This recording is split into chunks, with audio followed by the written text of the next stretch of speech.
Monday.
Good morning, Mr. Glenn. Good morning, Your Honor.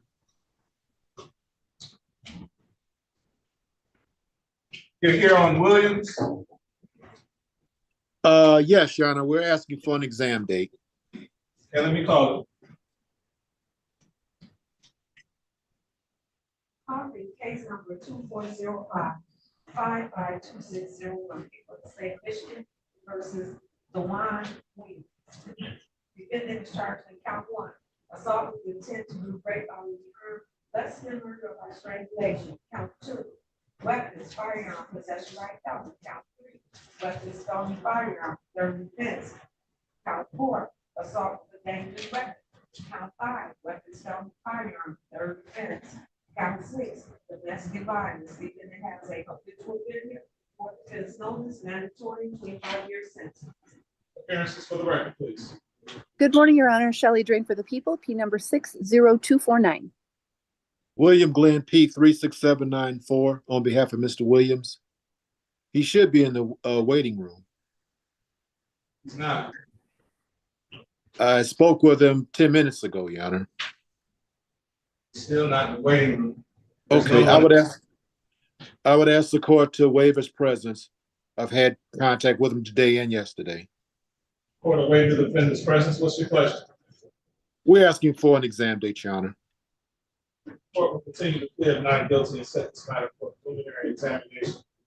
How is February 21st at 9:15? That's fine, Your Honor. February 21st at 9:15. Donald, you continue. Thank you, Your Honor. Thank you, sir. Have a good day. Thank you. Sir, with the name Letitia Reed, what's your name? DeJuan Williams. You didn't hear us talking about you, Mr. Williams? Yes, I was trying to speak. I don't think my microphone was working. That's why I was waving. I was saying that I was here. Okay, well, anyway, your next court date is February 21st at 9:15. That's in person in 36th District Court. Okay, is this or do I go down to the courtroom? I'm sorry? You said it's in person? Yes, it's in person. Okay, thank you. All right, have a good day. Okay. Hello.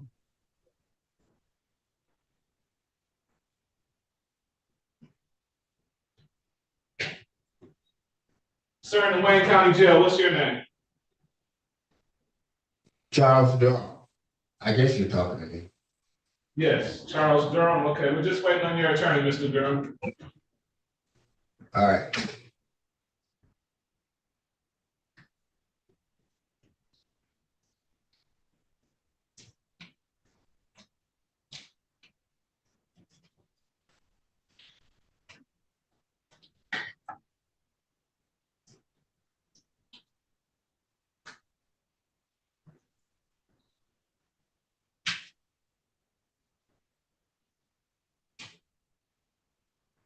Good morning, Mr. Parker. Good morning. You're here for the 9 o'clock exam, correct? That's correct.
It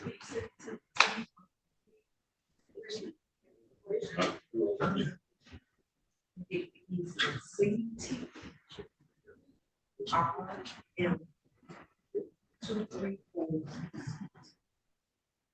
and 36.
Okay.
Hey,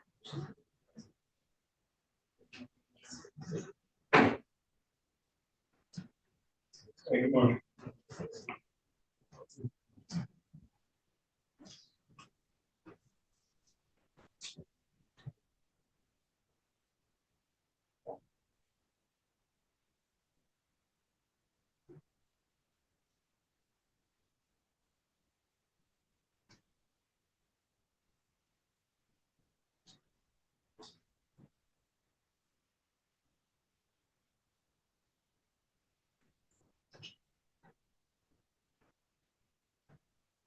Oh.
Ready, Mr. Parker?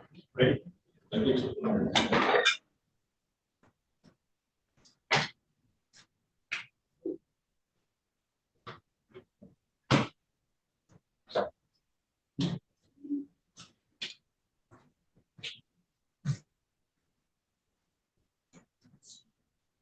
Step.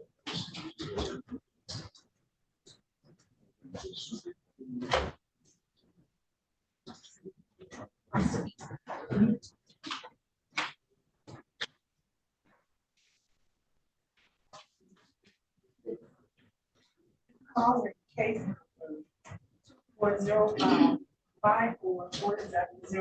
for the state of Michigan versus Michael Foster. Defendant is charged with count one, assault with dangerous weapon, count two, domestic violence, count three, weapons of firearm, count four, weapons firearm, possession like that. Appearances for the record, please. Good morning, Your Honor. Shelley Drain for the people, P number 60249. Good morning, James Parker on behalf of Mr. Michael Foster. My P number is 53832. Tell me your name for the record, sir. Michael Foster. This daytime set for preliminary examination. Are you ready to proceed? Your Honor, I am not able to proceed at this time. The complaining witness is a Ms. Simone Dixon. She was notified of the day of crime. She is not present. I cannot proceed without. I'm only asking this case be dismissed. So, or we'll dismiss this matter without the. Thank you.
Identify,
I guess. Oh, I thought you saw the picture on my side. Well, I did, yeah, that's pretty gorgeous. Oh, I loved it.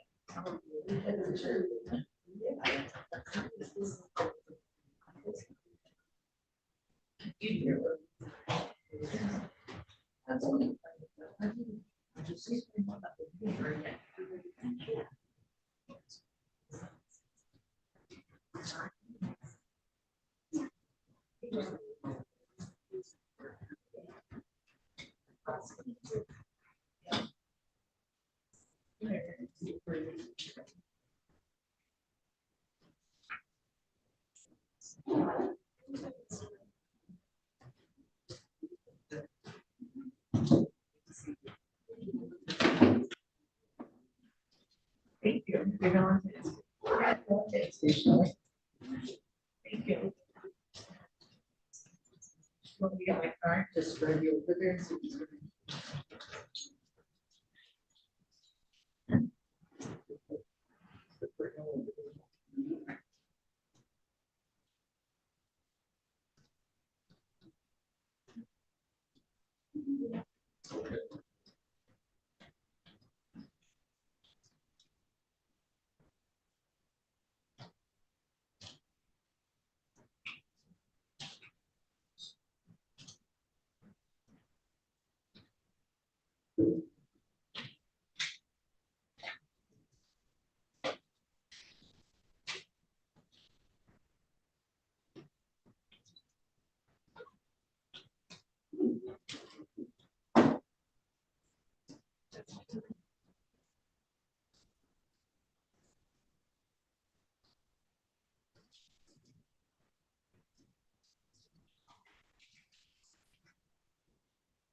Mr. Kenneth, you probably won't show up to this event. Heard anything from the Schuster?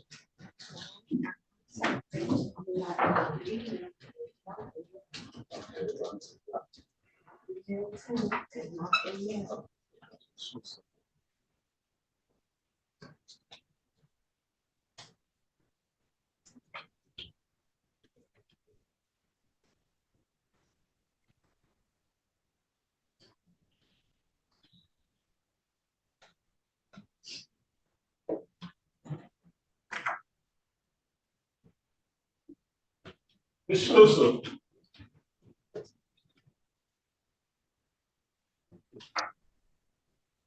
Good morning, Your Honor. good morning. You're here on Wilson. Yes,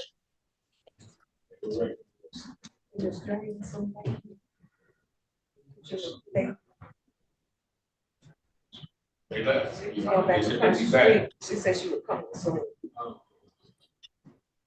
As soon as we get an APA back, Ms. Schuster. okay, thank you. Good morning, Mr. Martell. Good morning, Judge. Here on Chapman, I did get the clerk's email. To my understanding, Mr. Chapman is set for an examination tomorrow before Judge Elias Sabri. Is that incorrect? They want to transfer to you this. It's a domestic violence type case, so it's coming to me now. So it was transferred? Yes. Okay, perfect. Are we still going to do the exam or we set it as a PCC?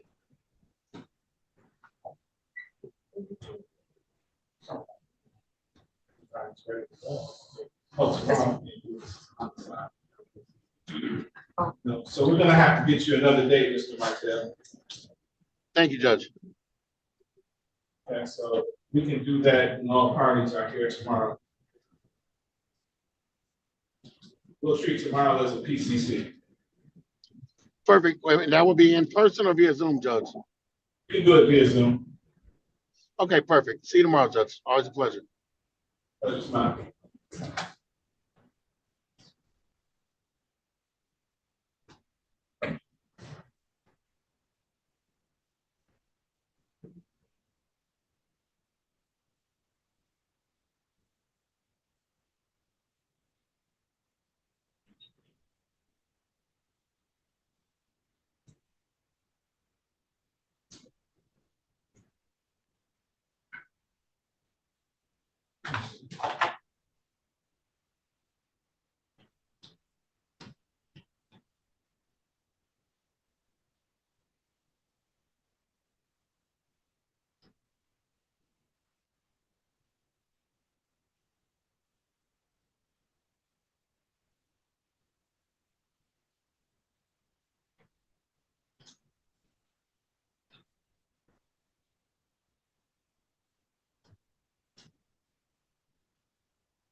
Okay, Ms. Green.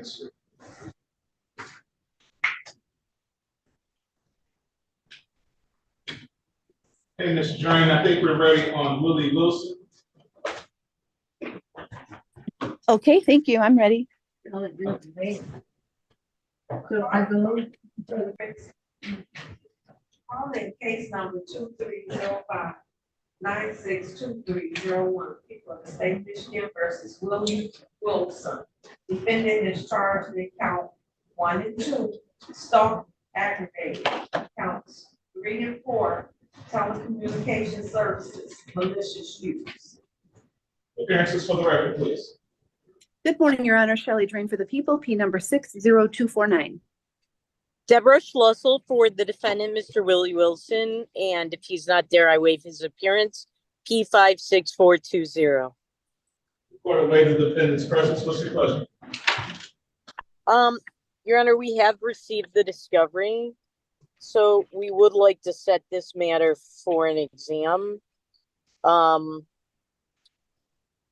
Your Honor, I am wondering if you have,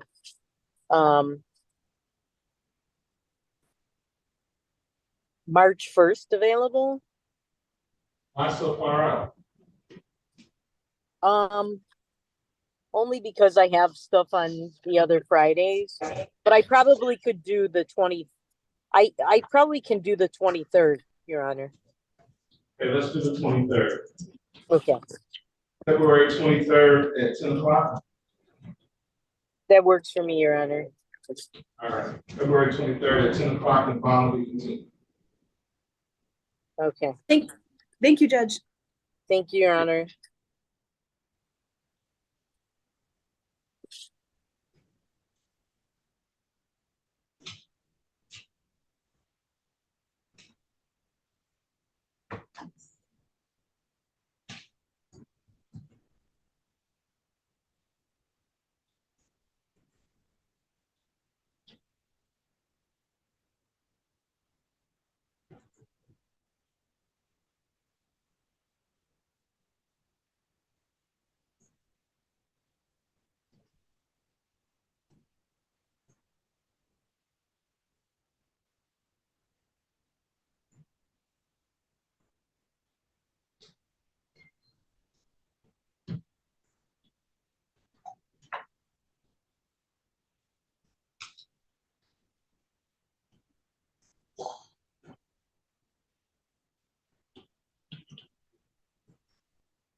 First one. Here, 2384.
Who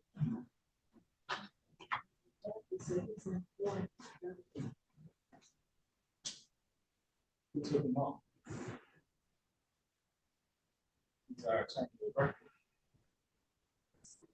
That's a property, you know.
Yes.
Okay.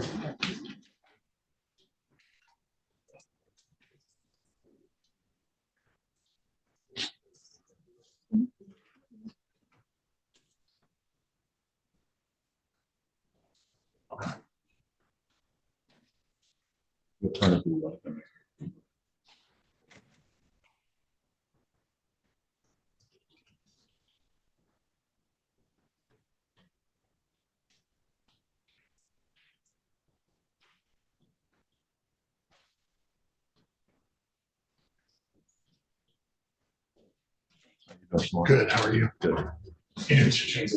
Feeling better? Oh, yeah.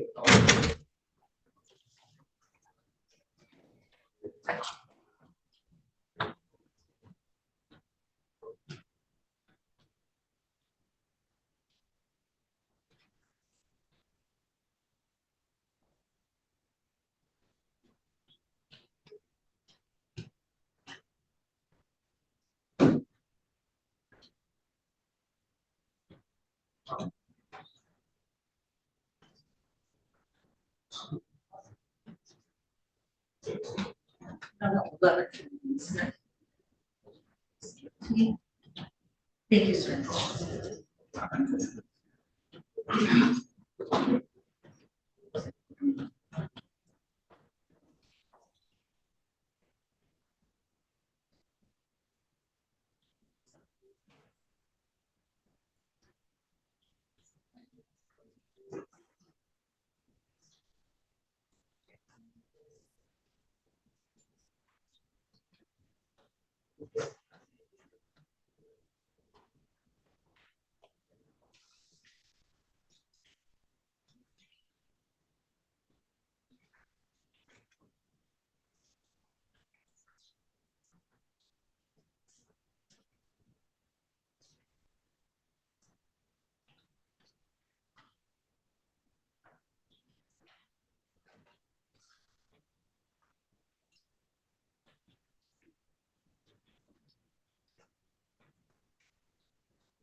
Okay. And we'll close it in. Tomorrow, I told, you. Okay, that's fine.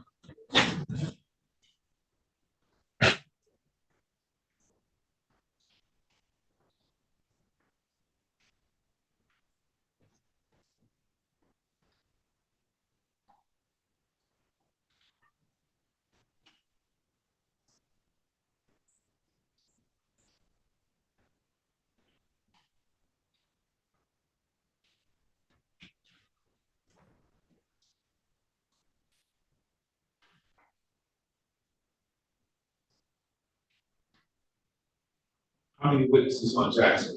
Just one, sir.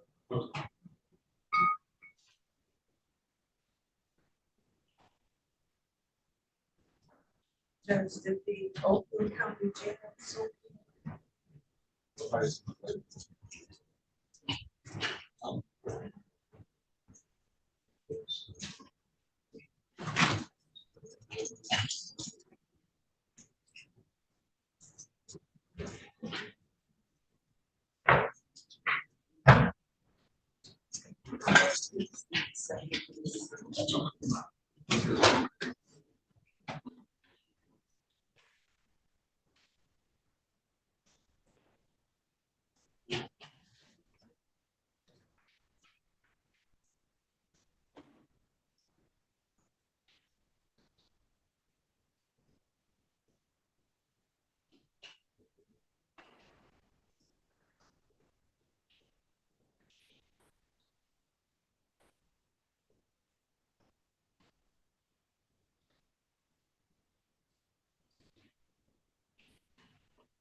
Yeah.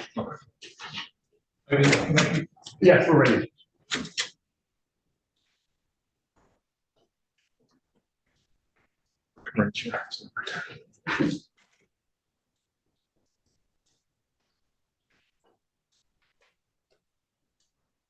On case 2455331, people of the state of Michigan versus Eric Terrell Jackson, defendant number one. Defendant is charged in count one, criminal sexual conduct, first degree multiple variables. Count two, criminal sexual conduct, first degree multiple variables. Count three, criminal sexual conduct, first degree multiple variables. Count four, kidnapping. Count five, weapons, firearms, possession by felon. Count 6, 7, 8, 9, and 10 felony firearm. Defendant has an original offender, third offense of appearances for the record. Good morning, Your Honor. Kristen Cartwright on behalf of the people, P-82411. May it please the court, Neighborhood Defender Service of Detroit, by Jeffrey Benecki, P-64800, on behalf of Mr. Jackson. Sir, please state your name. Eric Jackson. Today's the date and time set for preliminary examination. Ready to proceed? We are, You have one witness. that's correct. You have the preliminary matter before we call you witness. Just two, Your Honor. One is that he would ask for a mutual order of sequestration, except for the officer in charge who is present and standing beside me to my right by the name of Kenneth Valerie. Any objection to? No, I would join in the order of sequestration. I have no objection to the officer.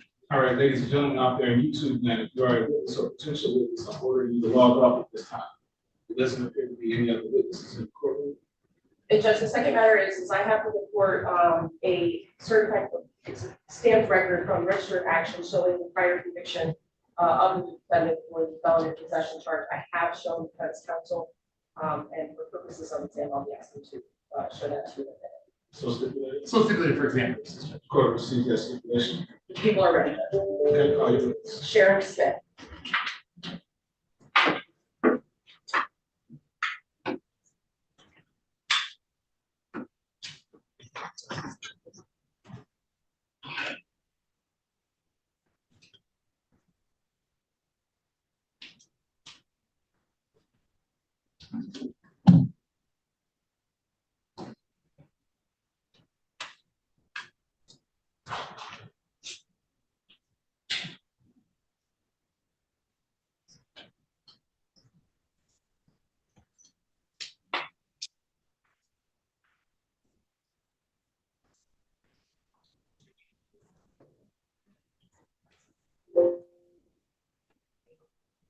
Please raise your right hand.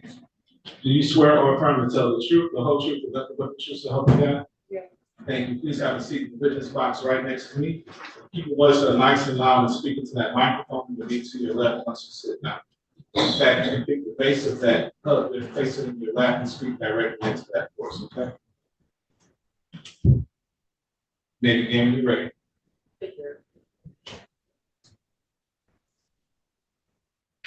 Debbie, sorry. I'm gonna ask you questions. Ma'am, can you please state your record, your name for the record? Is that turned on? Turn it on. See if the red light is on.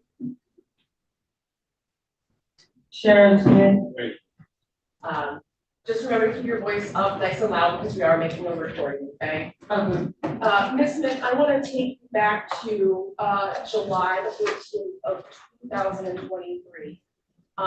Is there something that happened to you that brings you to court today?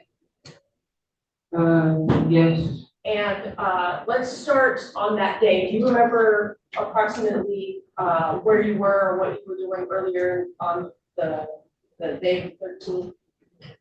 I was on 8 Mile in Shaner, and I was leaving from visiting a friend of mine, and I was walking down to go from 8 Mile in Shaner to 8 Mile in Gratiot to the bus stop, so I can go a different direction. And were you going someplace in particular? No, at the time, no. Okay. And did you meet anybody along the way?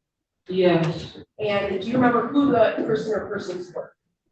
I remember how they look. If I saw them like at the store or something, I will remember who they were, but I don't know their name. I don't remember their name. Did you recognize them? No. Okay. And did they take you anywhere? Did you go anywhere with them? Yes. Where did you go? We went to he dropped me off at a library on 9 Mile in Gratiot. And when you say he, was there one person or two persons in the car? There were 2 people. I'm sorry. It was 2 people. It was 2 people. You don't have to get that close to it. Okay. One more time. It was 2 people. Okay. All right. And so you testified you got dropped off at the library. And then what happened after that? After they dropped me off at the library, we exchanged numbers, and they told me if I needed a ride anywhere else, that they would be willing to drive me, I guess, or like look out for me. So he gave me his number, which was the driver. I'm talking about the driver. There was 2 people. They were cousins, either brothers or cousins. And did you go to the library? Yeah. And then what happened after the library? Okay, so after I left the library, I called them back and I asked them if they could give me a ride somewhere. And did they pick you up and take you somewhere else? Yes, And then where did they take you? they took me to their house. And I remember where this house was, It was 7 Mile and Hayes. and is that in the city of Detroit, St. Michigan County Lane? Yes. And what were you doing at this house? They were drinking, like partying. It was like girls there and like other people, and just like I was just sitting down listening to music. And how long did you stay there? About like 5, 6 hours. And then what happened? Did you at some point leave?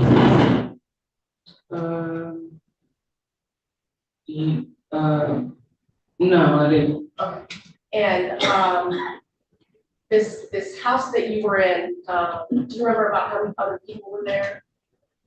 It was like, what, do you mean like throughout the whole time or like? If you remember a number of people throughout the 5 or 6 hours that you were there. Okay, it was about like 15 people. And did at some point you leave that house that you were in to go somewhere else? No. Okay. And then at some point, does something happen to you? Yes. And can you explain to the court how it started that something happened to you? Okay, so it was me and a guy, the guy was a friend of the person that gave me a ride to the library. And after that, we was just like inside of one of the houses that it was like 2 houses that we were going back and forth between throughout the 5 or 6 hours. So I had left one house and went to the other house, and it was me and a guy who was sitting down on the couch. And just keep going. When you were sitting down at the couch, was anybody else in the house with you? It was me, him, and like an old guy, like on the couch. Like he was like 70. No, not 70, around like 60 something years old. He was just like sitting there on the couch. And at some point, what were you guys doing on the couch? We were just talking about like, I was just like on my phone and just like talking about like what happened throughout that day. And like, asking if his friend would be back the next day so he could give me a ride back to where, he initially saw me. And can you explain to the court your living situation around that time? I was really homeless at that time and I didn't have like any resources. I didn't have my family. I barely had a phone. I didn't have a job. I didn't have, like, I called a lot of shelters. None of them had any room. None of them was available. They didn't have any space for me at that time. And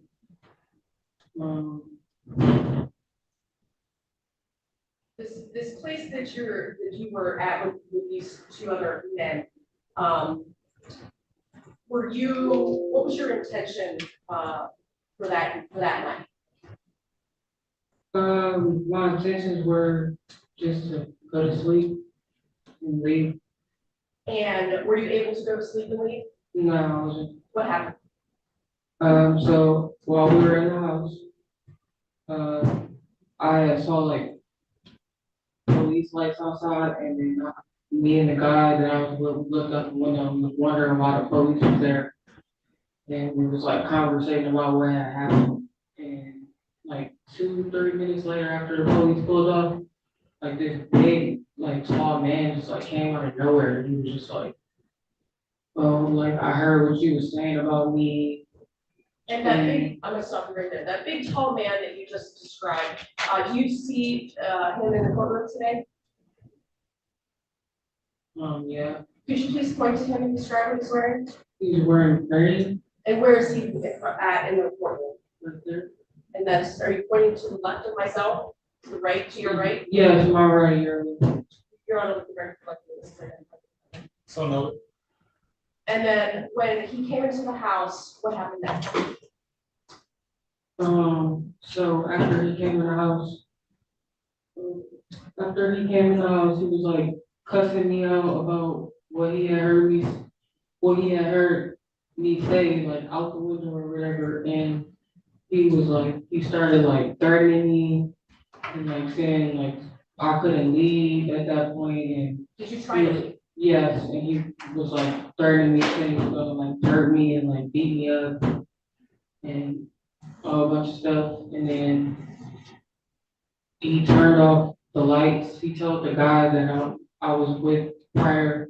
I don't know how much they know each other, but he told him to turn off the lights, and he was like basically like forcing me to like give both of them like oral sex. When the lights went off, what anything did you do? I just kept trying to go out the door, but after I realized like I wasn't probably gonna make it out, like unless I did what he said, I just did what he said Why did you think you were not gonna make it out? because he had a gun. And can you describe to the court the gun that you saw? It was like a revolver kind of like gun, like a normal like Glock, like a handgun, but it would look kind of like older. I don't know. But all I know was it was a gun and it was like real. Do you remember what color it was?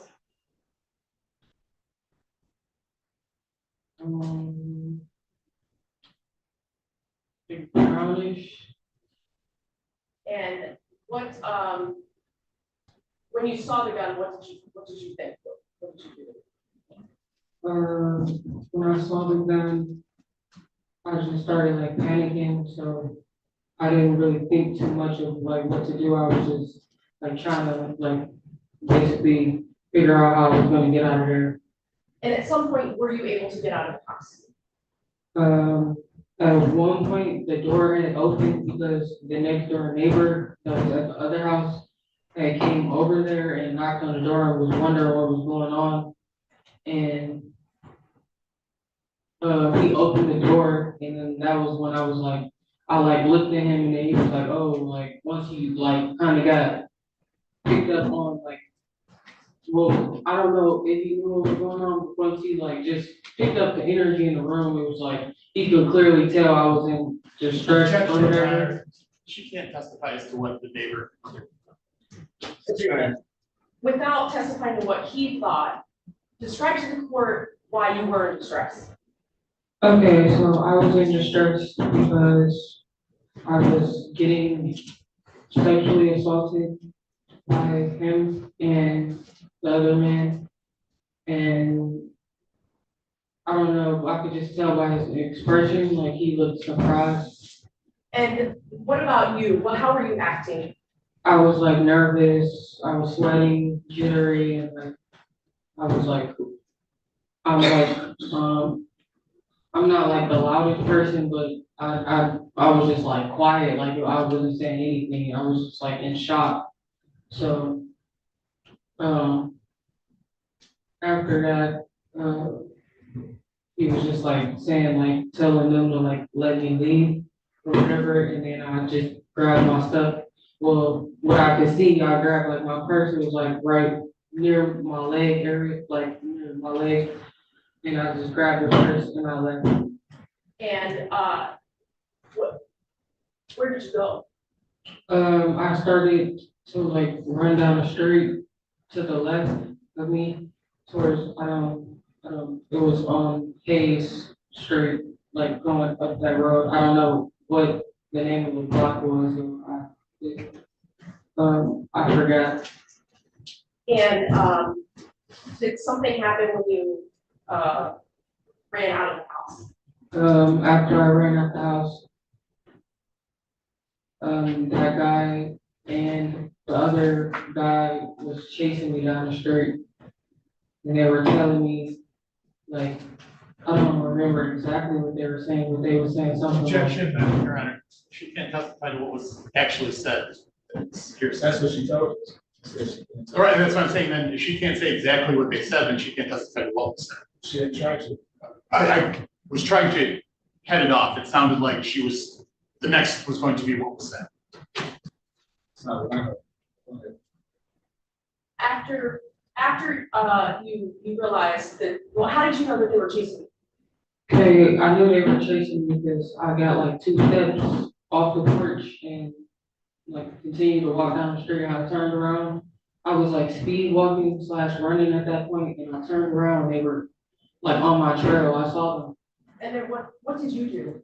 I continued to try to run a little bit faster and like see if I could flag somebody down that was like coming down the street, but there was nobody there. And then did something else happen? He put the gun. I'm sorry. Can you just pull it up, make sure your mom did this on the stop. Yeah. Don't lean into it. Just hold it back. We can hear you. Okay. Don't talk directly into it. Okay. Thank you. Okay. So,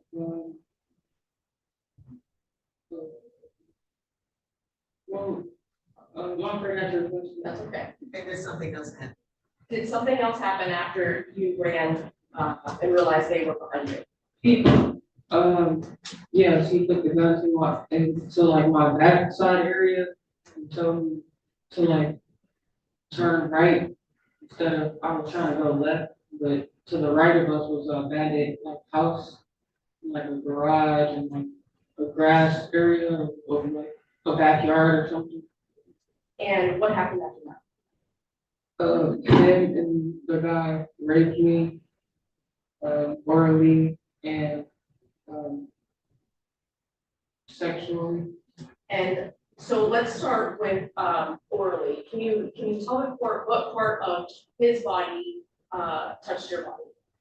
His penis was inside of my mouth, and him and the other guy's penis went in my mouth too. And you said there was another sexual assault. What other part of his body touched your body? His penis went inside of my vagina, both of them. And was there any other body parts? He took his fist and hit me across the face. And can you be a little bit more specific to the court about how, what about the, did he punch you during it? Was it before, after? It was during, I was trying to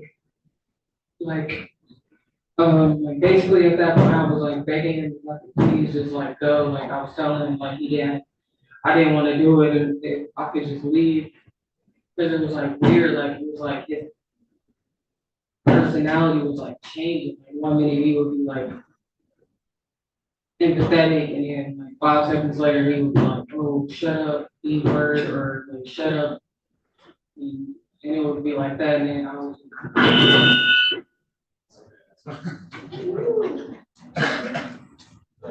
Oh, was this my microphone? Hold it back. Try.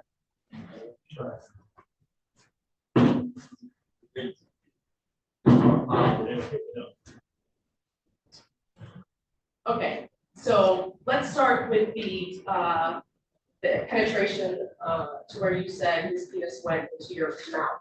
Can you explain to the court where you were, where he was in relation to you, and where you were in the house or the garage or something else? okay. So at that point, after he told me to go towards the garage area, I don't understand how it was. All I remember seeing, it was like, okay, so it was an abandoned house, and like we were inside of the backyard of the abandoned house, and the garage had like an opening, or maybe no, it wasn't a garage. It was the actual house. It was like the actual house was like open in the back, and but it had like a little patio, like setting like a patio out there and,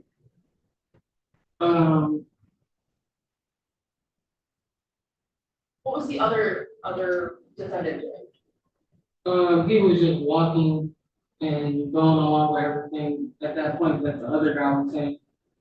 And when, as far as the penetration of the penis, and where did you say he put his penis? Inside of my oral, like my mouth, and inside of my vagina. Okay, and can you explain to the court the circumstances and how it came about that his penis went into your vagina? Pardon me? Can you explain to the court how it came about that his penis went into your vagina? Okay, so when I got inside of the back of the patio area, he just basically told me to like get some oral sex and him and his friend, and then he told me like they basically at that point they were just conversating and like laughing and like saying I remember he said like women are nothing, like we're supposed to do stuff like that. So they were just talking about that and I was just like at that point I'm on the ground, like literally like just on my knees and just like on my knees and like every time I talked, like he would like punch me in my face. Like he kept like every time I tried to open my mouth and say something, he just kept telling me to shut up. Do you remember where the gun was? It was in his hand. And at some point did all of this this stop, sexual assault stop? After about like 30 minutes. And do you know why it stopped? Because they both had like ejaculated and then they was actually about to like do it again, but I was just like crying and like literally begging for my life at that point, and he just let me go. Well, he just pulled up. We didn't say nothing. He just pulled up his pants and he just left. But the other guy was still there with me. The person that just left, is that the person that you identified earlier as the defendant? Yeah. Just there, 1 minute. Yes.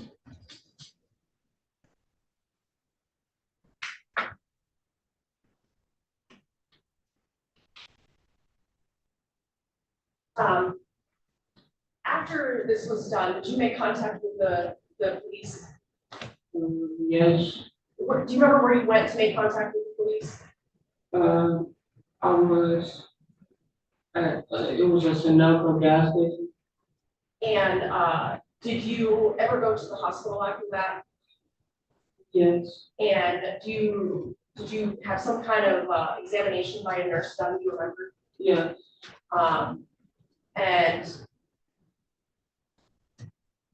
how can you explain to the court has this affected you since this has happened? So mentally, like I'm going to object to relevance. I mean, I understand you can testify to the circumstances of what happened, how it's affected her as no here case, and it leads to no backing of any sort of form of evidence or involving the actual story, what happened. But I would say that it goes to her credibility as to how this happened, how it makes her feel, but why she is the way That's she not is. one of the elements of the crime. That is correct. That is correct. There was a charge, and I'm not sure if it was charged here, that goes to the plaintiff witness's emotional state. I don't see one of those charges here. So I would sustain the objection. Ms. Smith, going back, after you talked to the police officers, did you call 911 or do you know somebody else did? I called 911. Was that from the gas station that you had mentioned? Yeah. Do you remember what time that you had called 911? it was around like 6 in the morning. And the time that you described the assaults, how soon in relation to the call to 911 was that? Okay, so at that point, like, I didn't directly go straight to the Sunoco gas station because the guy was still with me and he was like following me and like antagonizing me basically, and just kept saying like stuff like he's in love with me and he's not going back to his house. And was that this defendant or the other guy that was there? It was the other man. Okay, all right. And so, do you have any idea the time frame? It was about like I was trying to get away from him for at least an hour and a half. And then that's when I basically walked in like a big square to like so he can like go back where he came from, and then I went to the gas station, and as soon as I called 911, that's when he like ran from the gas station because he actually followed me inside of there too.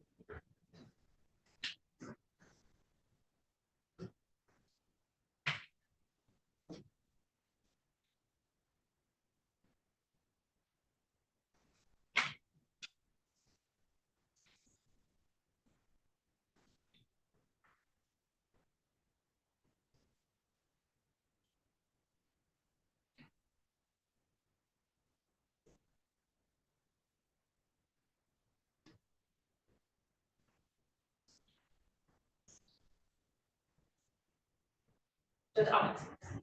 Cross-examine. Thank you.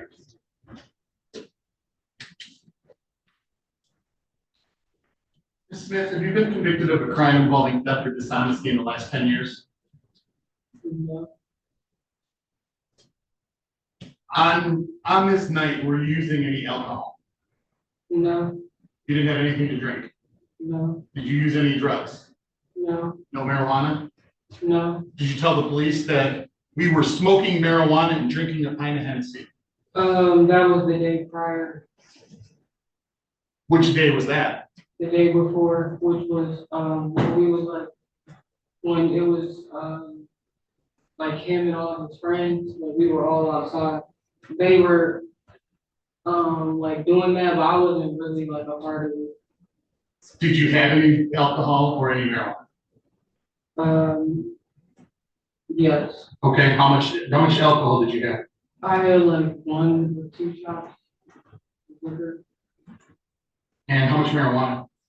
I didn't smoke.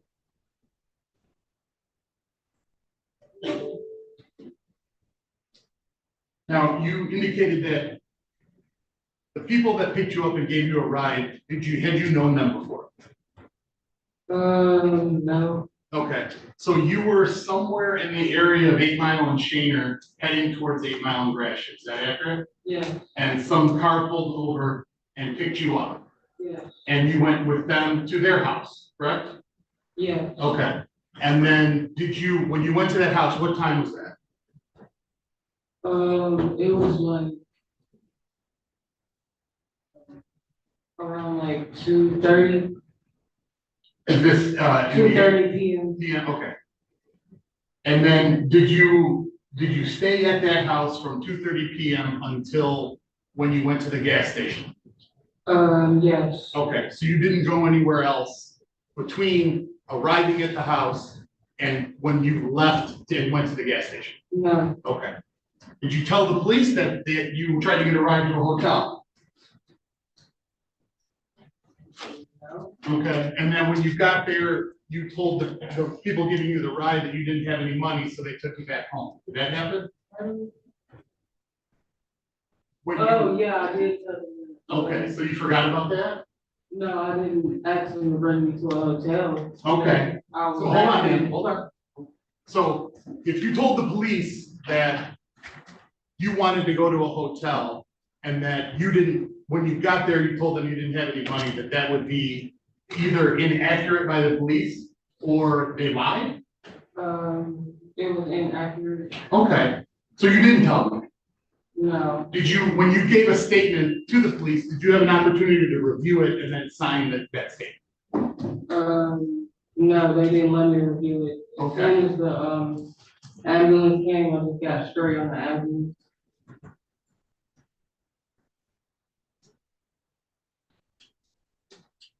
No, just as you want. Which I also had to convince them to come because they weren't even.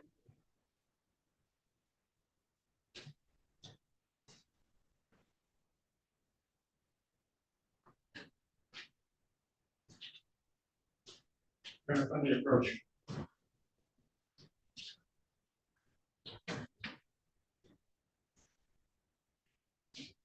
Okay, we're handing you a 3-page document. You take a look at it and see if you recognize what that document is.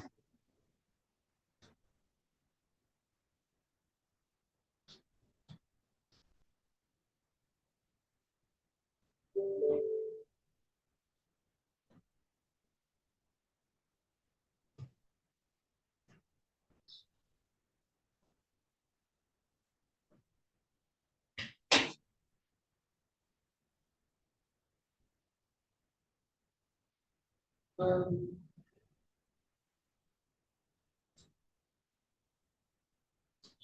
This is, Ma'am, do you recognize that document? oh, yes, Is that a copy of the statement you gave to police? Okay, and is that document signed by you on the bottom of each page? yes. Okay, thank you.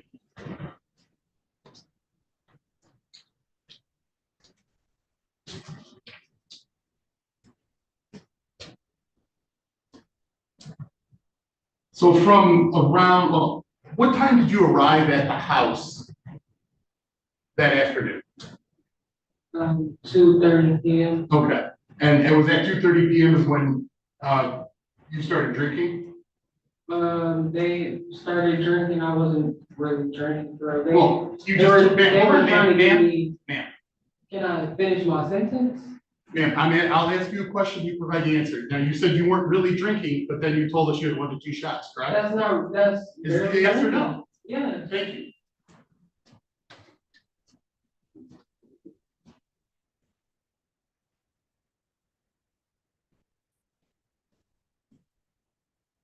So when you got picked up and taken to this house, where was the house you were taken to? What general area? It was around 7 Mile Hills. So when you got picked up by people you didn't know and taken to that house, it was your plan to stay there all day? It wasn't my plan, because I had asked him, was he willing to give me a ride home? And he said, no. When did you ask him to give you a ride home? At that point, it was like 7:30. So 7:30 p.m.? And I had asked him if he could give me a ride home. Okay, did you have your phone with you? Yes. Did you call someone to come get you? I had a phone, but it was actually off. That's why I was going to the library. Talking. Did you call 911 on your phone at any point? No. I had dropped my phone.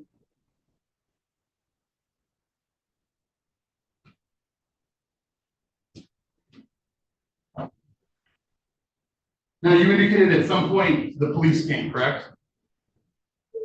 Yes, What time was that? they came around 5:30, 6:30.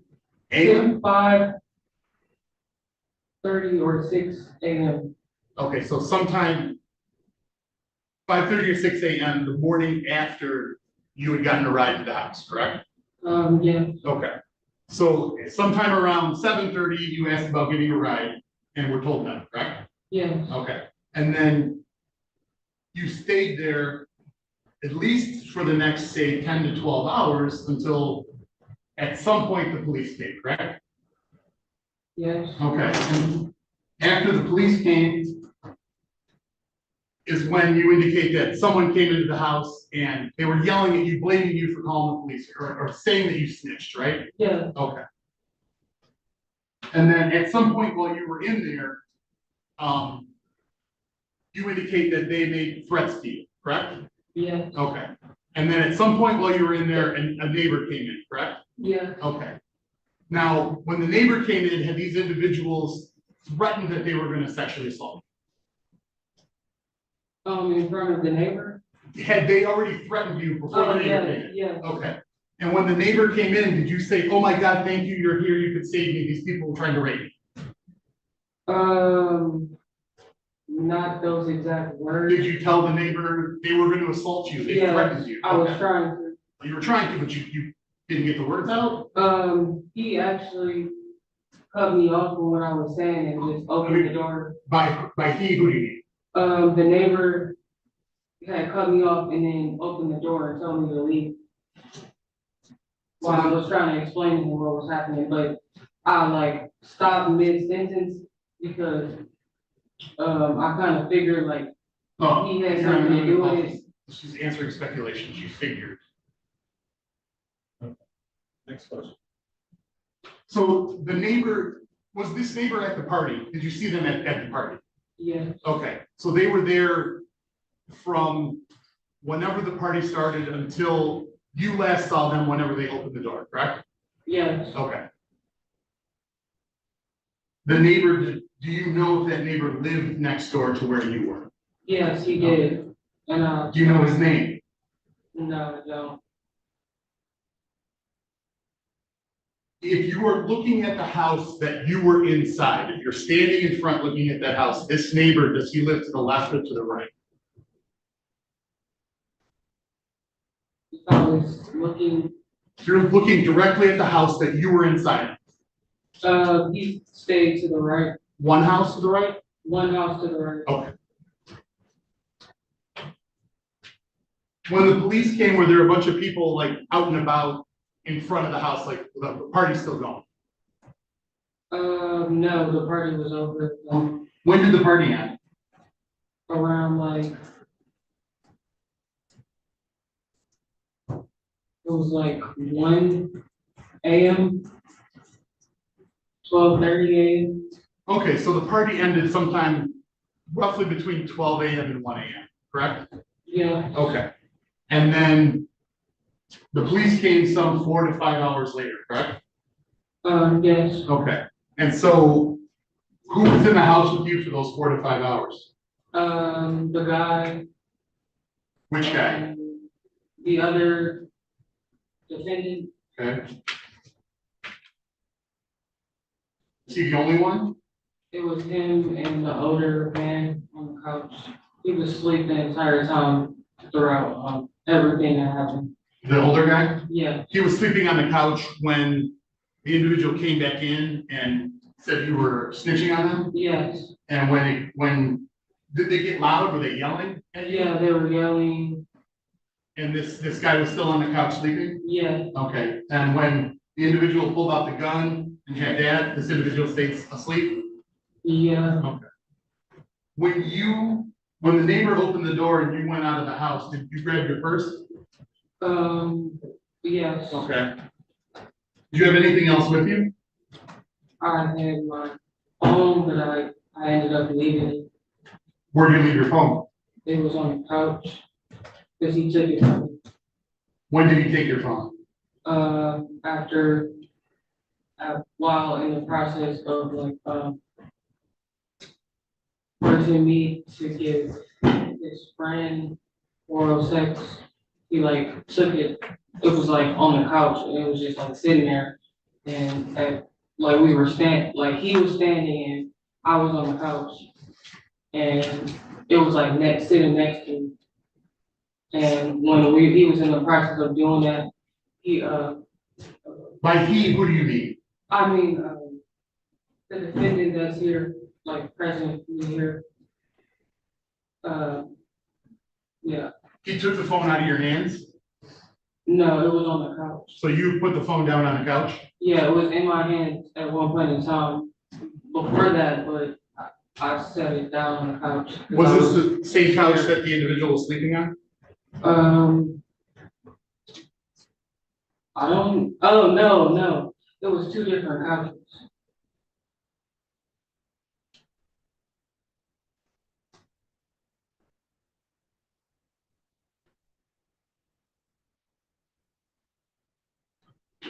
Did you tell the police, after you left the house and you were heading down the street, where were you heading? I was gonna try to get some help from anybody that I've seen on the block or coming down the street or down the block. And you didn't see anybody? No, I didn't see any cars. How long did you walk before you arrived at the Sunoco? To call the police.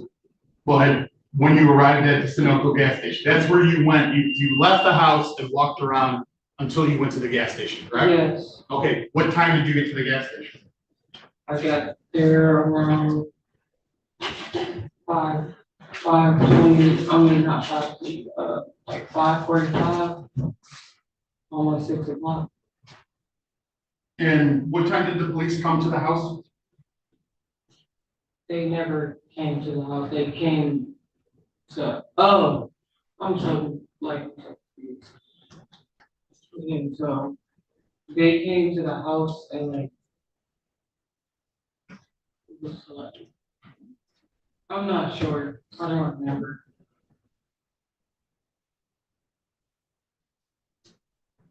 And at that, when the police came, you had been at that house for about 12 hours, correct? Yes, Okay, and had you gone to sleep there? no, I didn't.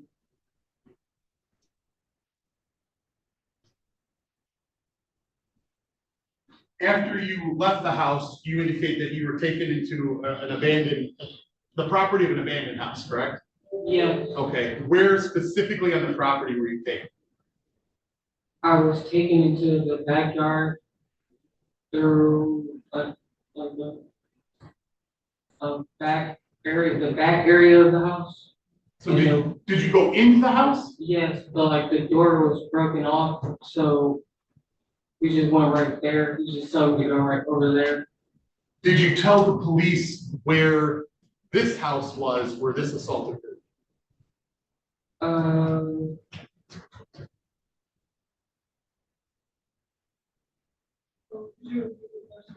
Did you tell the police this house, this location specifically was where you were sexually assaulted?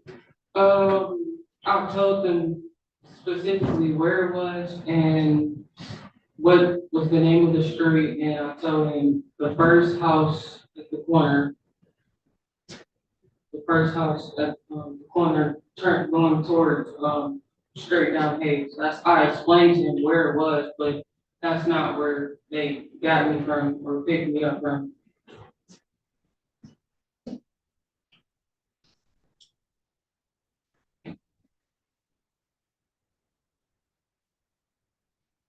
So when the neighbor came into the house, were you performing oral sex on either of the individuals? No. Okay. Had you performed oral sex already at that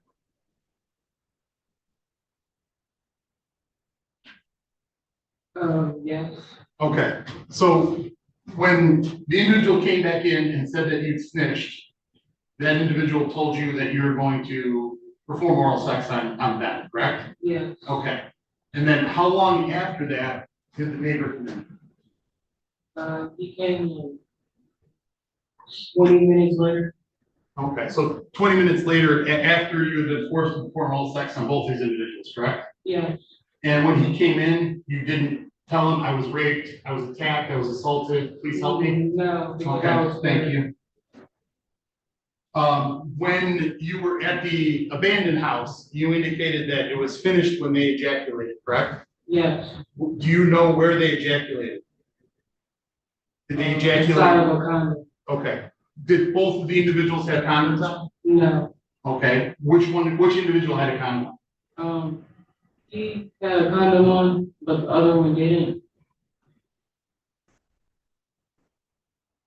Okay, where did the other one ejaculate? On the floor. On the floor.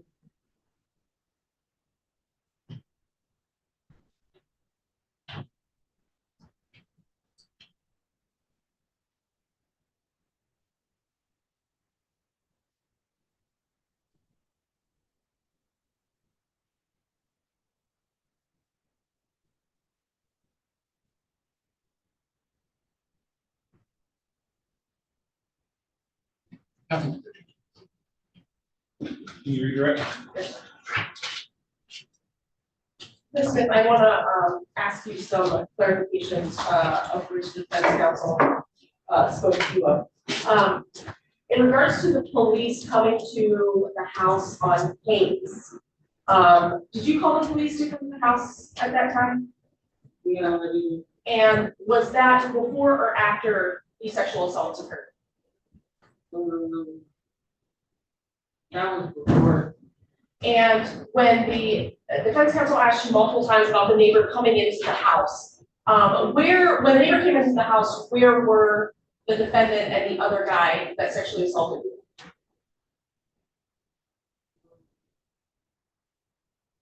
you? Yes. Where were the defendant and the other guy that sexually assaulted you when the neighbor came into the house? They were standing up in the living, as soon as you walk in the door, it was just like a couch, and they were just standing while I was still on the couch. And when the neighbor came into the house, were you all in the same room at the same time? Yeah. The second time that you talked, well, the first time you talked to the police was that after you were sexually assaulted? Yes. And was that at the Sunoco gas station where you called the police? Yeah.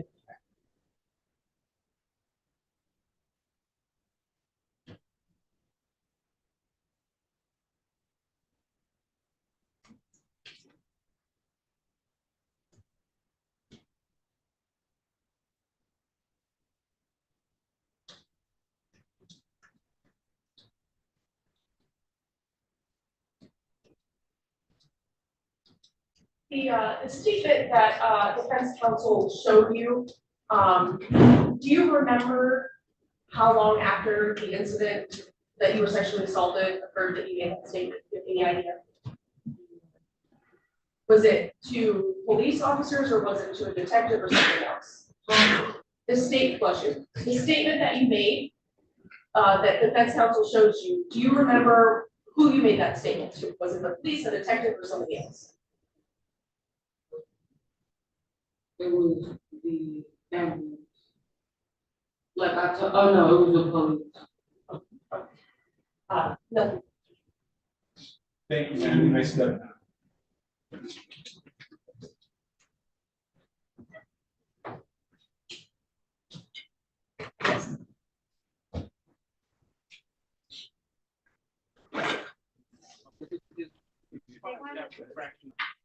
Silver, what can I do for you? Judge, apparently I've been spot appointed to represent Charles Durham. Okay, great. And we did have Mr. Cook here for quite a while. He's gone now, but I think he's in the county jail. Do you know who the prosecutor is on the case? Said she was gonna stand in for Erica Moses. Erica Moses is the prosecutor of record, but Ms. Drain is going to step in. Can we just set it for a PCC next week? Hey, Ms. Train. Good morning. Okay, let me call. Call the case number 2405-560801 for the state Michigan versus Charles Wilhelm Jr. Defendant charged in count 1, criminal sexual conduct, first degree. Count 2, criminal sexual conduct, first degree. Count 3, criminal sexual conduct, first degree. Defendant has a habitual visit, third offense notice. Appearances for the record, please. Good morning, Your Honor. Shelley Drain for the People, P number 60249. I'm standing in for the attorney of record, Assistant Prosecuting Attorney Erica Moses. Your appearance, Ms. Silver? I think Ms. Silver is frozen.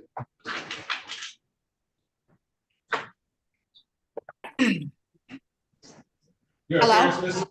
Yes, Your sorry, appearance- we froze up. Yes, Gabby Silver, appearing on behalf of Mr. Durham. You get all the Durhams, don't you? Where you like the family attorney?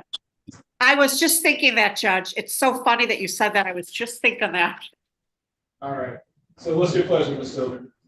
Judge, I would ask that the court give us a PCC one day next week so I can meet with Mr. Dern and get the discovery as well. Maybe Wednesday, the 21st. I was thinking the 13th. The 13th. I'm sorry, not the 13th, the 20th. No, you're right. Let's do the 21st. I'll adjourn February 21st at 8:30. Thank you, Judge. I appreciate it. I'll see you then. Thank you.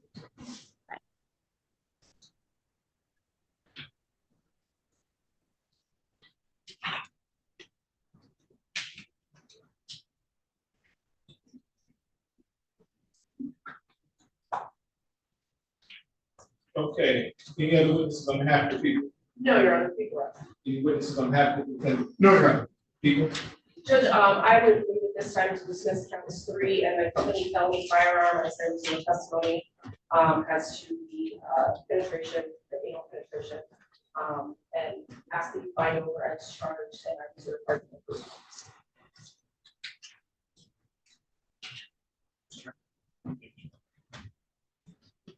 I would simply object. All right.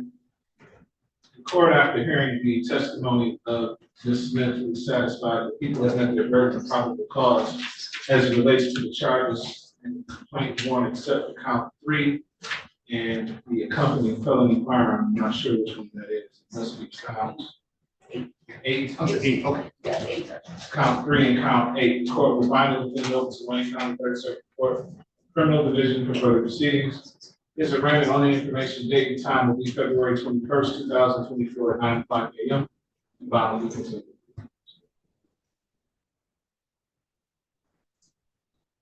Your Honor, would the court refer the matter to pretrial services? I refer. Thank you. But do you need the exhibit for the record or do you want to do it? No, I don't need it.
I'll just see one second.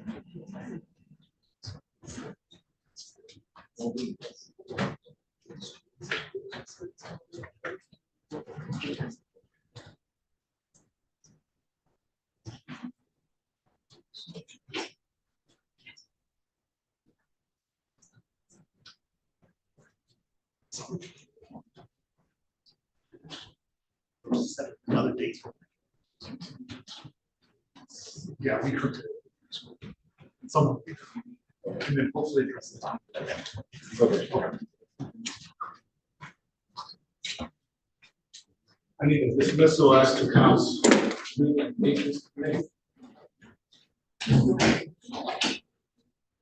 We also have a probable cause conference. Ready on Raymond and Craig? The PCC. Sure, it slipped my mind. I know you're a little busy.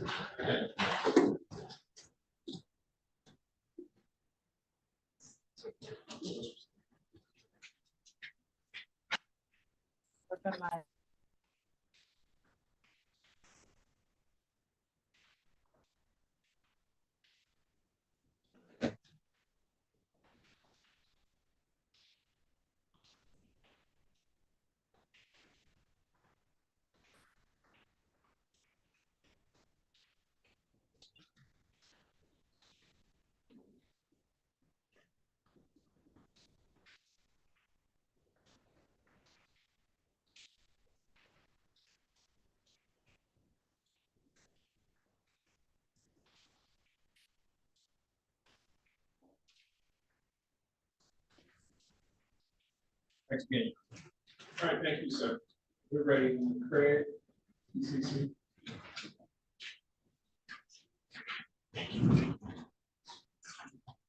Call it case number 2405-529-801. You're gonna say Michigan versus Brandon Craig. Defendant is charged in count one, assault with intent to do great bodily harm, less than murder or strangulation. Count two, assault aggravated. Defendant has a habitual offender report defense notice. Yes, for the record, please. Good morning, Your Honor. Shelley Drain for the People, P number 60249. May please report neighborhood defender service in Detroit, agenda package 64800, on behalf of Mr. Craig. Your Honor, that's the way this presence. I understand Mr. Craig was in Macomb County with a parole issue, and then that was the last I heard, and then he was from family that he was going to be taken to the Department of Corrections. I'm not sure exactly where he is now. He was at a Macomb parole violation unit, and then they knew he was supposed to be going to Jackson. We'll need to rid him from something. The court away the defendant's presence, continue to plead not guilty. And maybe we should set it for exam, if you set it out far enough for us to locate where he is. And you have enough time to read it here. So I'm looking at first week of March, second week of March. Right. March 11th. Your Honor, I'm starting a trial on March 11th. Would it be possible to do it the week before?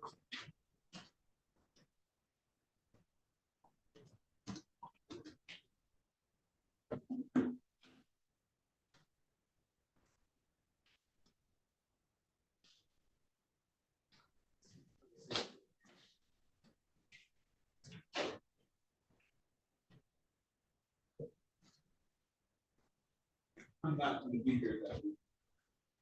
Then I should be done by the end of the week, if we could do maybe the 15th.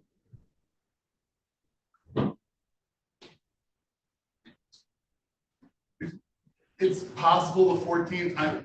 The trial I have should, in theory, shouldn't take that long, but the witness has severe injuries and testifies through a talk to text machine, which the exam, which should have been a 20-minute exam, was closer to 2 hours. So I'm anticipating quite a slow process.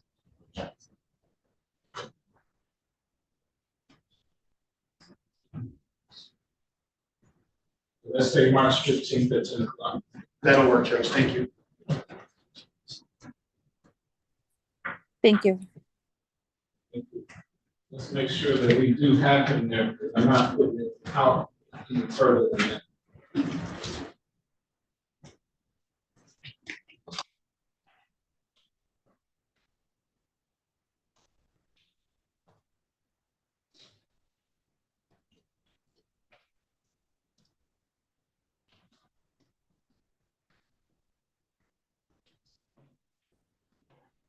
Finally, continue. Thank you, Your Honor. Thank you.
How you doing? I'm okay, Judge, how are you? All right.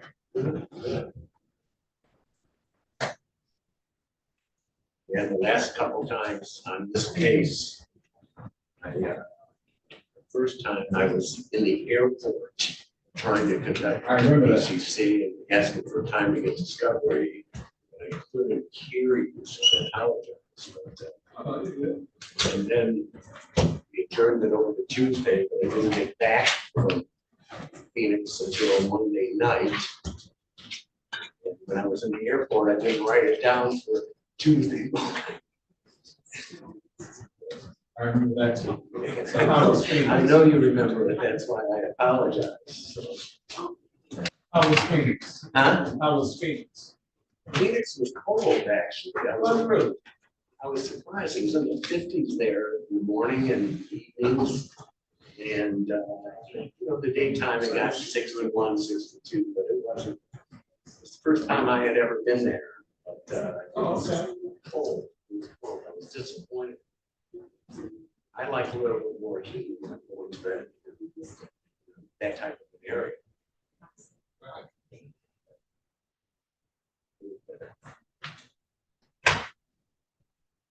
I had Mr. Chuck here, so he's here.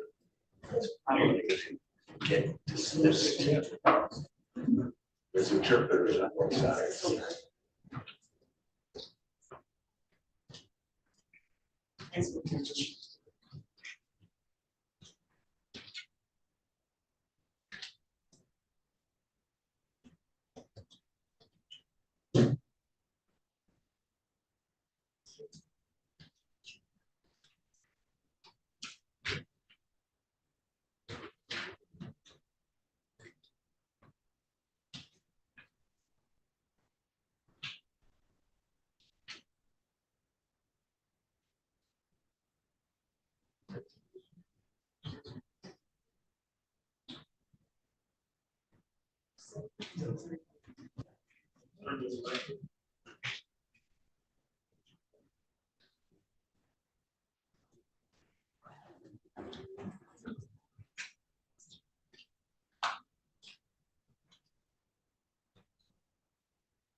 Good morning. Remember that.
Are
we ready? Okay. Ready for Mr. Smith?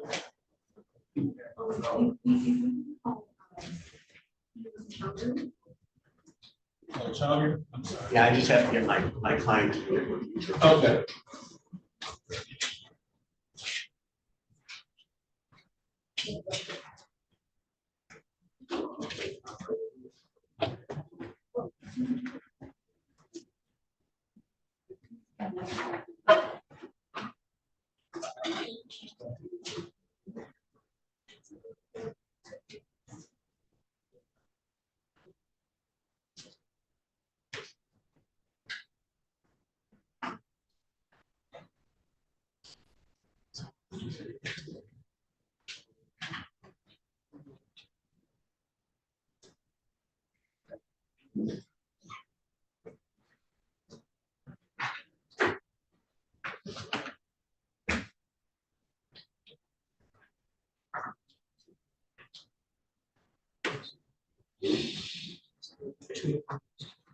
Calling case 2255309, people of the state of Michigan versus Helene Chowdhury.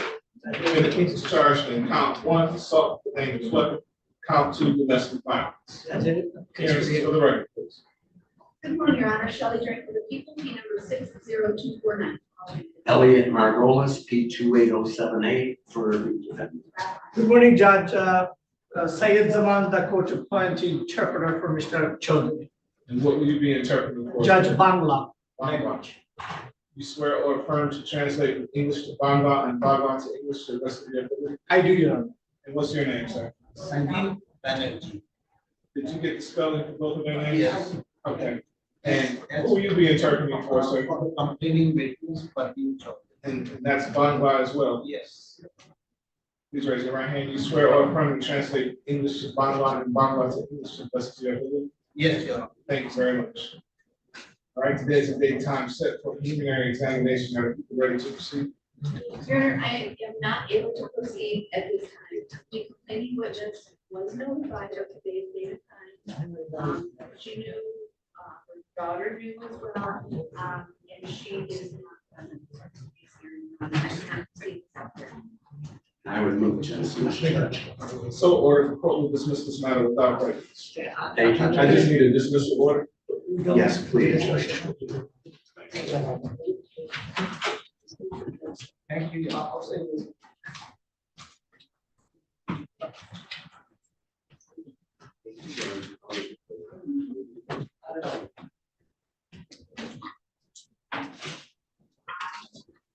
Mr. Choke here.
Ms. Show here? Yes, Your Honor. There she is. Hi, Ms. Show, you ready? We are, Your Honor. Did I pronounce your name right this time? I believe so. If you want to say it one more time, I can be sure. Show? Okay.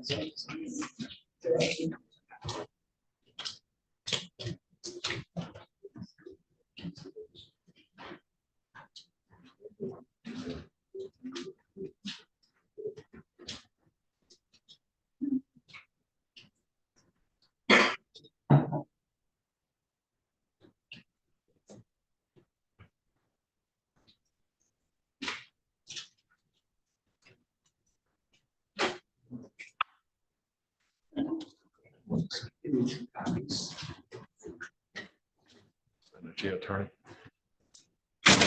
Pronouncing your name is bad. How do you pronounce your first name, sir? Lefebvre. Lasseter? Yeah. Okay. Calling case 24-55477. People of the state of Michigan versus Lasseter, Dion Smith. Defendants charged in count 1, weapons, firearms, receiving and concealed. Count 2, assault with a dangerous weapon. Count 3, weapons, firearms, possession by a felon. Count 4 and 5, felony firearm. Count 6, domestic violence. Defendant has an official within the second offense notice. Appearances for the record.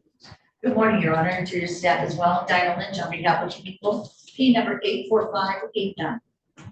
And good morning, Your Honor, Alexandra Cho with the Neighborhood Defender Service, P8594A, appearing on behalf of Mr. Smith, who's present in court. Mr. Smith, if you could just state your full name for the record. David Smith. There's daytime set for preliminary examination. Are you ready to proceed? The people are ready to proceed, but before we get started, I just wanted to let the honor know that I have shown the defense counsel exhibits 1 through 27, and based on my information here, there won't be any objections to their admittance for preliminary examination. So stipulated for exam purposes only? Well,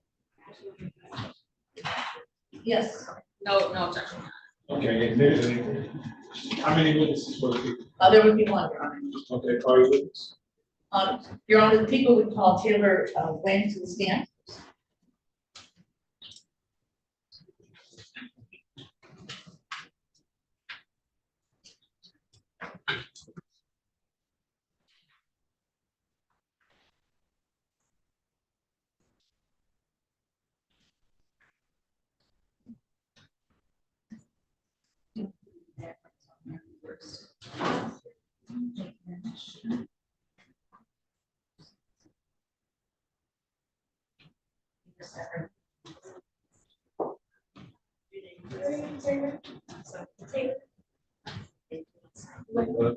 So, Your Honor, actually, I just had to decide over my client.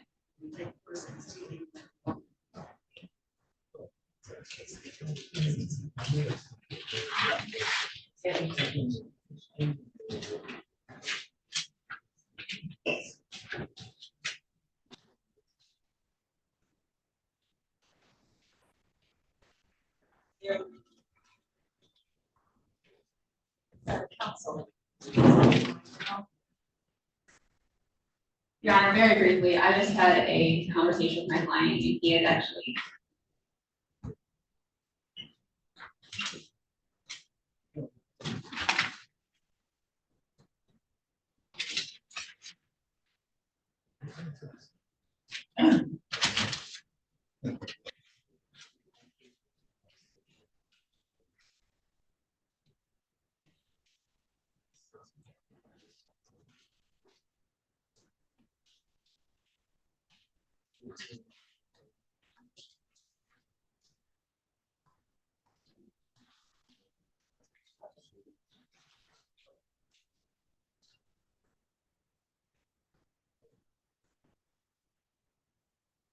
Sorry about that.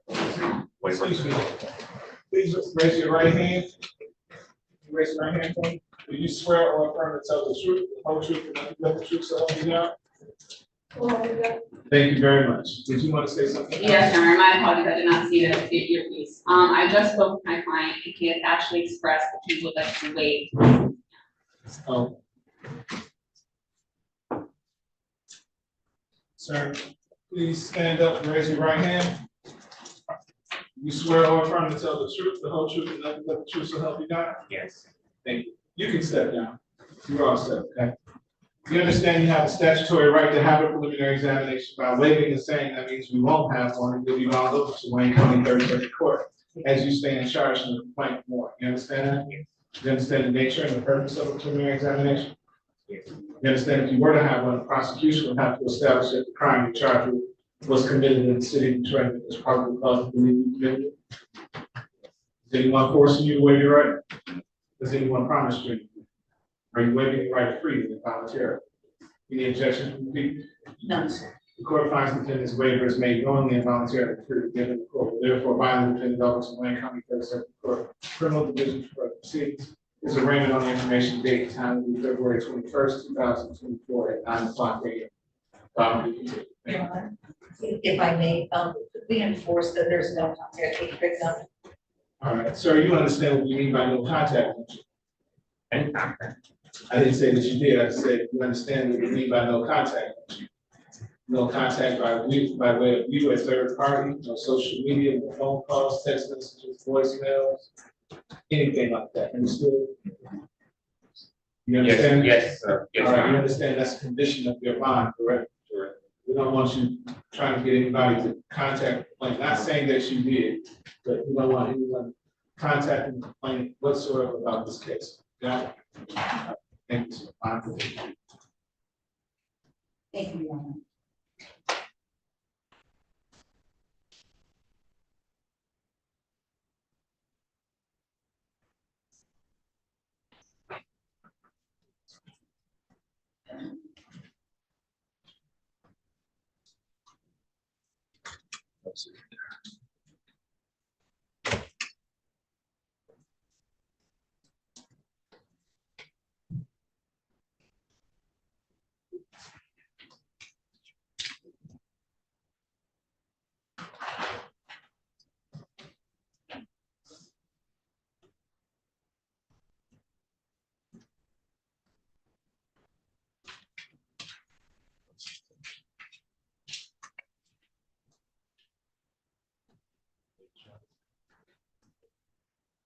Thank you, sir.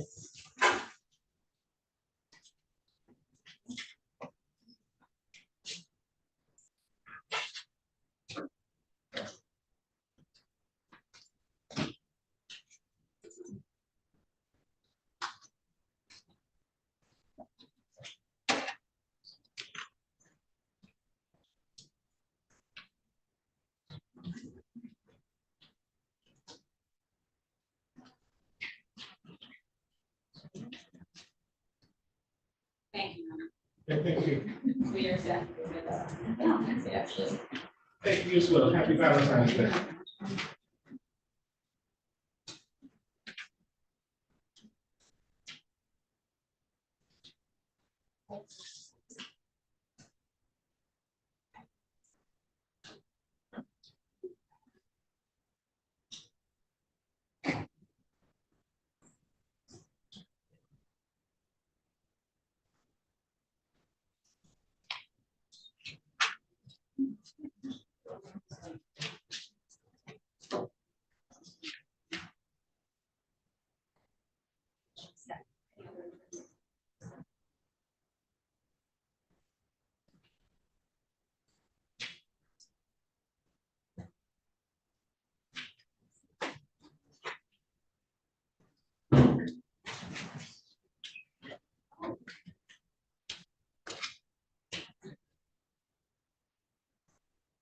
Mr. Castor, how are you? How are you? Doing good. We're trying to figure out how we're gonna handle the next case, so Reggie, fine. he's outside. I'm anxious to see you. Are you? I am, because remember I told you I have a guy that I grew up with, named Emmanuel Turner. Oh, I want to make sure it's not the same guy, or this isn't his son. oh. What was that? Oh, he's not a junior. Okay. Probably not.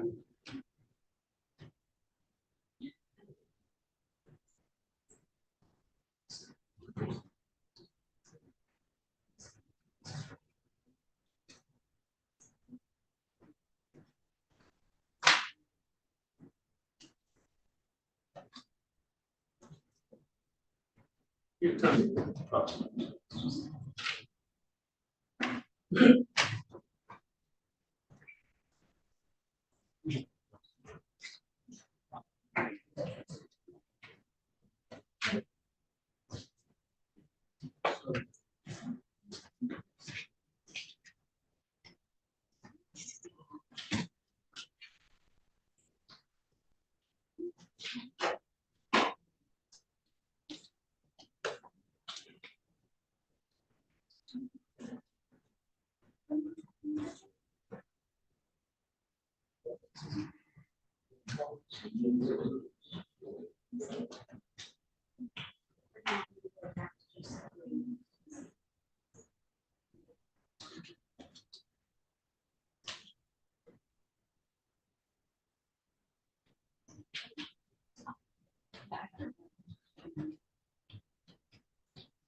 So happy Valentine's Day. Happy Valentine's Day. So I ordered some cookies, so just for the courtroom, so. You know, this was a dirty trick for somebody, because I did put Lent on Valentine's. Lent starts today. Oh. And guess what I gave her? Cookies. Sweets, fried food. I'll take these. Yeah, You know, so, Judge, I took your advice about giving up cars. I lost. I told you, really, absolutely. And then as soon as I started getting tired of giving up cars, I came right back. Well, you can't just cut out all carbs. Here's another trick, give up sugar, not necessarily carbs, but give up sugar. That's what happened. Everybody's birthday cake. Everybody had german chocolate cake. Yeah. And I just gave in, but it works. I felt the effects of it. I lost about 10 pounds. Wow. Yeah, I lost 15 pounds. It's all in what you put in your life. Yeah. You don't really have to exercise. Right, well, I did a little exercise. Okay. I had a goal I had to meet, but once I met that goal, it was an affair I had to go to, I had to get in this dress. I was rocking that dress. What kind of cookies are those? they're just sugar cookies, and Let me they're torture from, myself. they're good, and this is from Jessica and I, because we were like, what should we do for Valentine's? So from me, so it's from Jessica. Very nice. Yeah, and this is my last day in here for 2 weeks, just for 2 weeks, I'm going on vacation. So, Oh, good for you. yeah, so. You get a vacation? Talk to Ms. Worthy about that. No, just keep it all quiet, please. Keep it all quiet. We're gonna be missing each other. You're gonna miss my birthday too. I know, I Thank know, that's you. why I asked. So, let's see. This is your last day. Yeah, When are you coming back? March 4th, actually. So I'm gonna be gone, you come back. I'll be gone to the 11th. My last day is the 28th. Okay. No, thank you. So no to this, you're not, I'm not even. Okay, but they're pretty. They're nice and pretty. They're not sugar free, are they?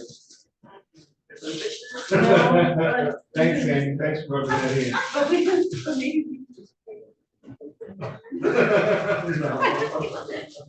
No, Just kidding, so, yeah, so I'm gonna put it so, and because I'm not taking any home, so I'm gonna put them right here. Yeah.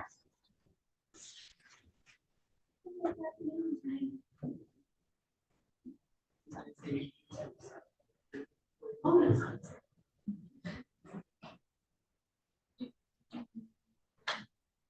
Can we have Ms. Pastor come in? Yeah, that's how I get back up.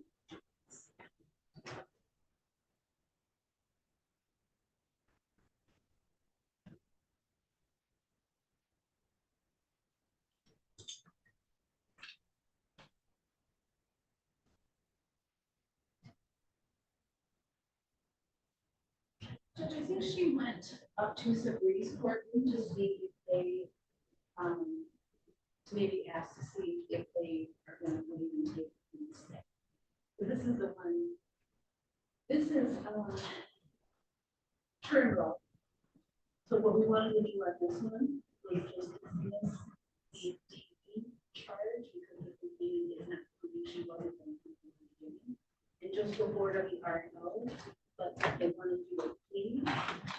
And so the case could be without the RNO, without the DE, the case would be transferred to Sabri's courtroom and he could do the plea.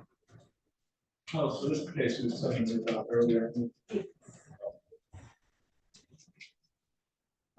But I think she went down to, or up to Sabri's courtroom to see if they do that. Okay.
What's the key?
And you know, the next case, that date was set for Mr. Smith.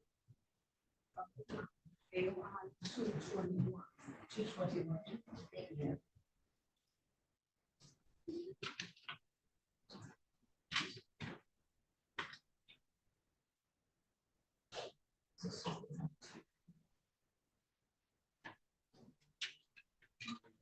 Yeah.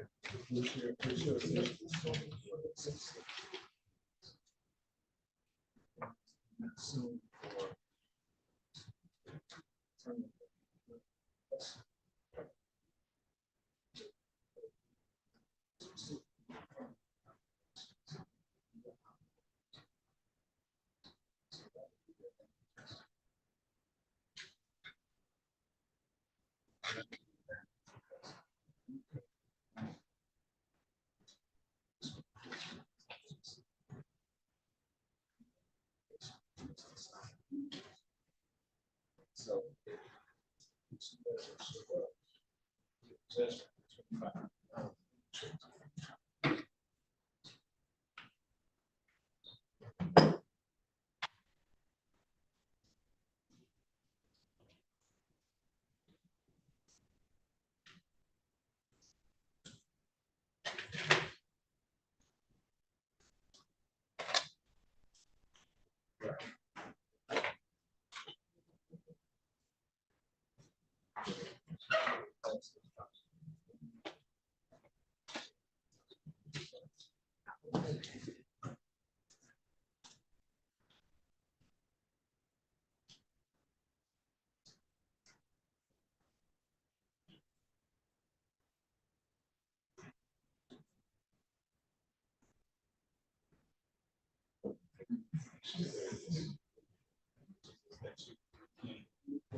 Mr. Turnbull, where's he at?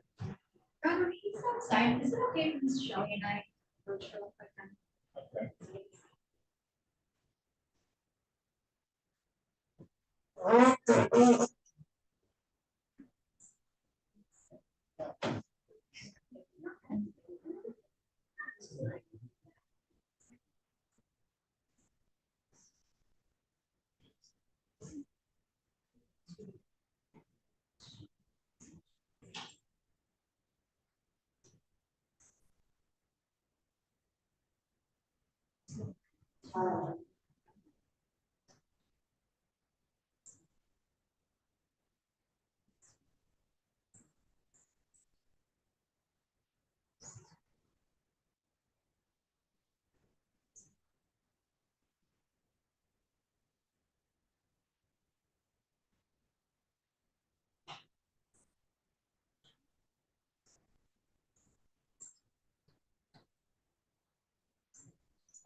Judge King. Judge King.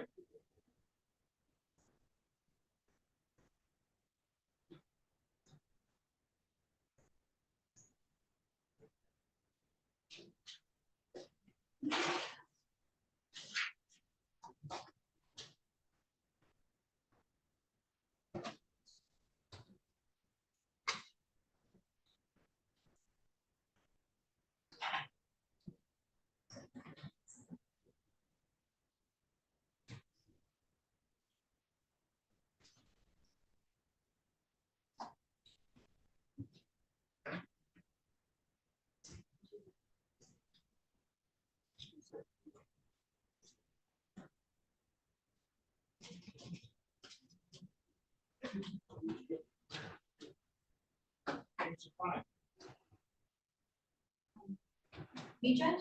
Yes. He's outside. You want him in? Yes, we are trying to get that printed out and then have him sign it, and we will be good to go.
Is Mr. Sullivan here? Yes.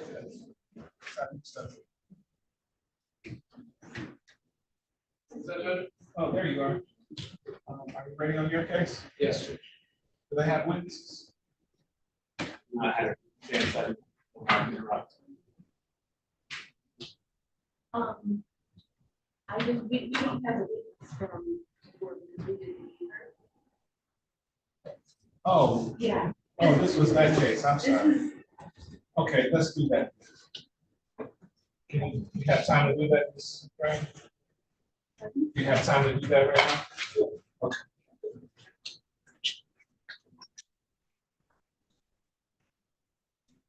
Bernard Meadows. Meadows? Meadows. I forgot this was our health department. Sure. Calling case 4554559, people of the state of Michigan versus Bernard Lavelle Meadows. Defendant is charged in count 1 aggravated stalking. This matter was held in part and continued to today's date. Appearances for the record, please. Good morning, Your Honor. Shelley Drake for the people, P number 60249. Good morning, Judge. Neighborhood Defender Service by Sullivan, PA 4261. Here on behalf of Bernard Meadows, who's present here in the courtroom. Mr. Meadows, can you introduce yourself to the court? Yes, Bernard Meadows. All right, so this matter was held in part on February 12th and continued to today for the people to show the proof of service of the defendant's personal protection. Yes, Your Honor. And after speaking with another officer, I was able to actually obtain the proof of service for this case, and I did send it right away to them. Mr. Sullivan, you acknowledge receipt of the same? I have received a certificate affidavit of service. I don't have, it isn't sworn by a notary.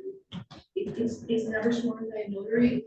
These proof of services are never sworn by a notary if it is an officer, law enforcement official. Only if it is a third party, is there a notary for PPOs for all. All right. Are you moving for the admission of that document? I am. That's going to be people's exhibit. People's exhibit number 2. Number 2. Any objection? I'm objecting whatever. All right, admit it. Thank you. And Your Honor, with that, Does the defense have any witnesses? No witnesses at this time. All right. Argument to find over.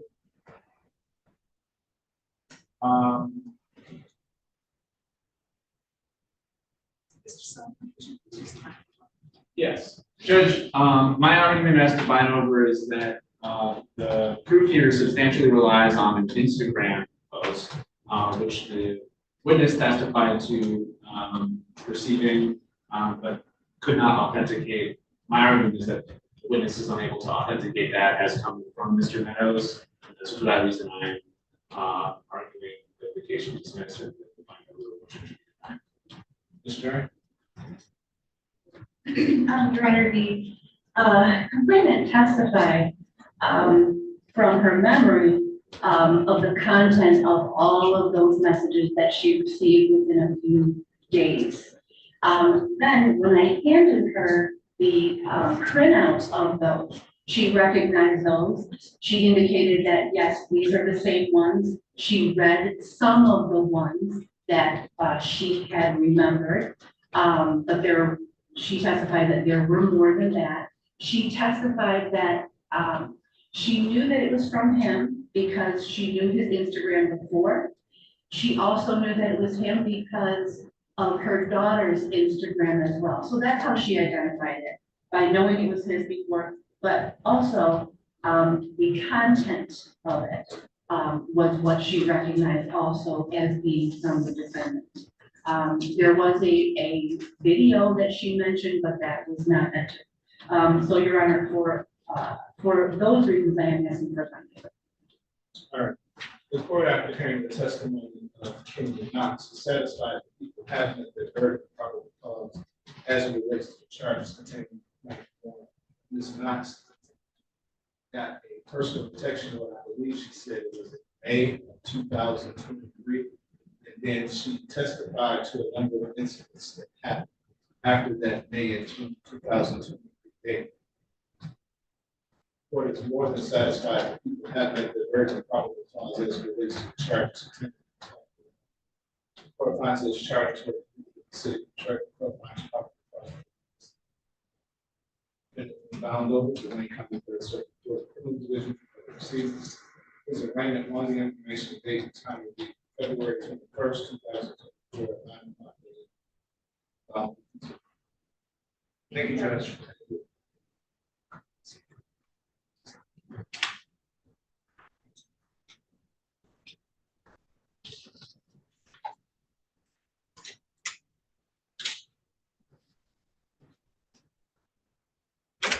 Right, let's cast off fine now.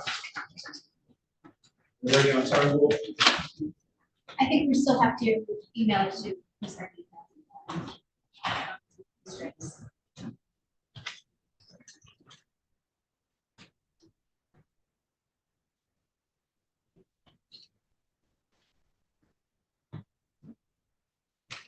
Miss Nancy, she's across the hall. Let me let her know it's ready and she ain't not sure.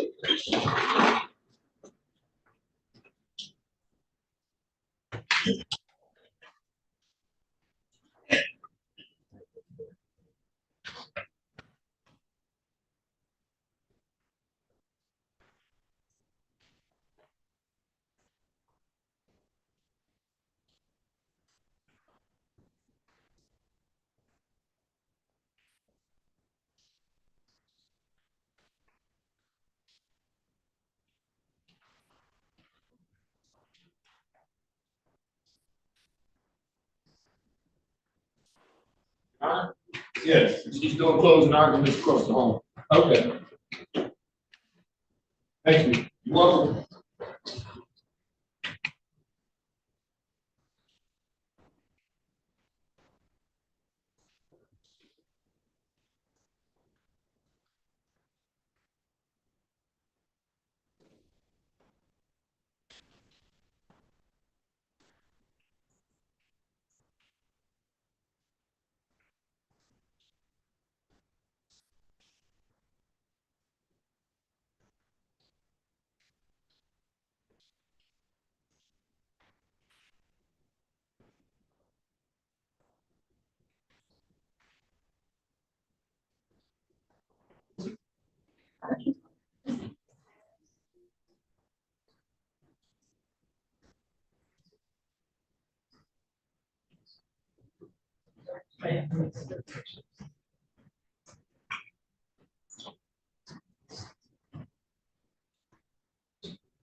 Yeah.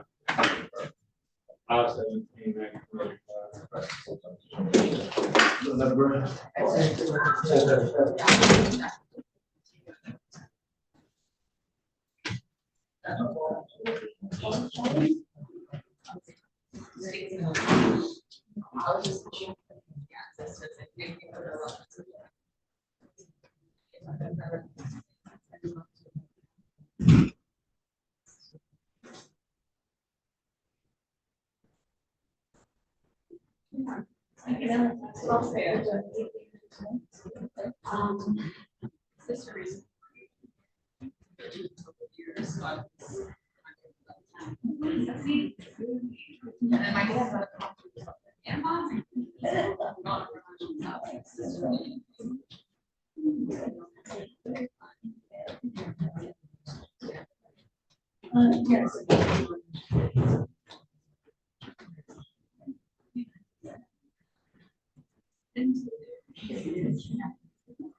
Thanks so much. I see you had someone was telling the stories of it. Did you see? I first. Oh, I fully understand.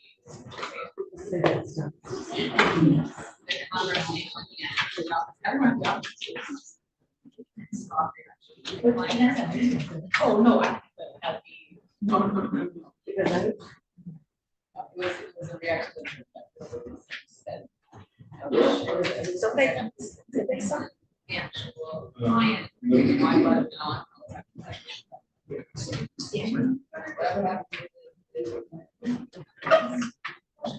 Can we please have Mr. Turnbull step in? Yes.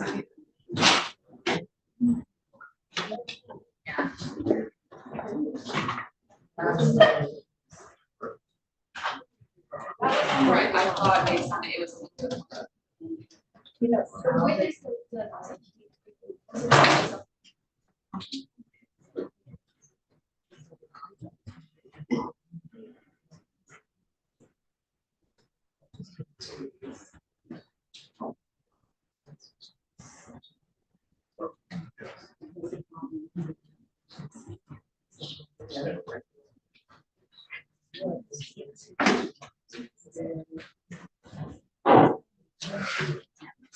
Calling case 2455491, people of the state of Michigan versus Emmanuel Albert Turnbull. Defendant charged in count 1 assaulting, resisting, obstructing police officer, count 2 domestic violence. Appearances for the record. Your Honor, Shelley Drink for the people, P number 60249. And good morning, Your Honor. Nancy Pesce from Neighborhood Defender Service of Detroit, appearing on behalf of Mr. Turnbull, P number 805. Your name for the record, sir? My name is Turnbull. Mr. Turnbull, do you know another Emmanuel Turnbull? Yes, I have a father that's has the exact name as me. I'm Junior. Awesome. You from Southwest Detroit, live in Detroit? Yes, sir. I went to school with your dad. He used to steal from me back in the day. He did. Tell him I said so. I kid him about that all the time. Do people have any issue with me going forward with this? I have no issue. When I say steal, not literally take things from me. I used to go in my locker and steal my sweets, my donuts and cupcakes. That sounds like my dad. Yeah. How's he doing? He's doing actually great. I just talked to him this morning. He's doing good. Tell him I said hello, okay? All right, got you. All right. So there's a date time set for preliminary examination. How are we proceeding, Ms. Costello? Your Honor, the defense and the people have reached an agreement on this case. I have been provided with an offer to an attempt, police officer resisting and obstructing. That would be a misdemeanor. And count 2, the misdemeanor domestic violence would be dismissed. There is an agreement of 12 months probation, any other terms and conditions to be set by the court, and no objection to IDAP and eligible. Mr. Turnbull is 20 years old, and so he is IDAP. Did you guys execute that yet? Yes, and actually.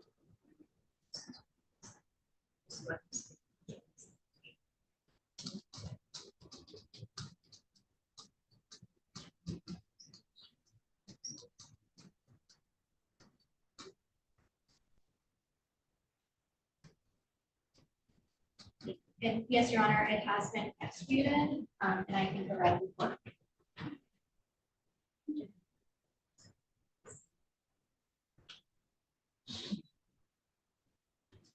Please raise your right hand, sir. Do you swear or affirm to tell the truth, the whole truth, and nothing but the truth, so help you God? Yes, Your Honor. Thank you, sir. Sir, you understand you have a right to a trial in this matter. By pleading guilty, you're giving up your right to trial. You understand that? Yes, sir. Does your attorney explain to you what your rights are? Yes, sir. You have any questions about it? You understand it? Yes, sir. You understand if you were to have a trial, the prosecution would have to prove your guilt beyond a reasonable doubt. You would be presumed innocent and have the right to confront witnesses called against you, as well as call witnesses of your own. You could also testify on your own behalf. If you chose not to, that could be held against you. You understand that, sir? Yes, sir. You understand that if I accept your plea, of guilty to one count of attempt assaulting, resisting, and obstructing a police officer, you could be sentenced up to 1 year in Wayne County Jail. You understand that? That's the maximum penalty that can be imposed. That doesn't mean that's just gonna happen. You understand? Yes, sir. In fact, the prosecution is offering that if you plead guilty to the attempt assaulting, resisting, obstructing a police officer, they would dismiss count 2 domestic violence, and they wouldn't object to 12 months of probation and any other terms and conditions that would be set by the court. And they would have no objection to the Home Youth Trainee Act, meaning that if you successfully complete the probation, it will be dismissed off the record like it never even happened. You understand? Yes, sir. You understand? I will not be the sentencing judge. Your judge, the sentencing judge will be Judge Elise Bryant of 36th District Court. You understand that as well? Yes, sir. Is anyone forcing you to plead guilty? Does anyone promise you anything other than what I've stated on the record? Are you pleading guilty because you are guilty? Yes, sir. Are you on probation or parole? Not at the moment. Okay. On January 28th, 2024, were you at the location of 6741 Minnock in the city of Detroit? Yes, sir. What happened at that location that caused you to plead guilty to attempt assaulting, resisting, and obstructing a police officer? No, not in honest and truth. Are we actually out of emotions? What did you do? I tried to resist when they tried to do it. Okay, you knew those were police officers? Yes, sir. And you said they tried to place you in handcuffs and you resisted? Yes, sir. You pulled away from them and didn't allow them to put the handcuffs on? Yes, sir. All right. People satisfied with the factual basis? That's right. Defense satisfied with the factual basis? The court is also satisfied with the factual basis. The court will accept the plea of guilty to attempt assaulting, resisting, obstructing a police officer pursuant to the plea offer. The court will dismiss count 2, domestic violence. We'll set this matter for sentencing before Judge Bryant, 36th District Court. Will get you the sentencing date in just a moment. All right. Thank you. I said, I see. So her name is Margarita? Margarita. Margarita, yeah. Yeah, she's going, everybody going. Okay.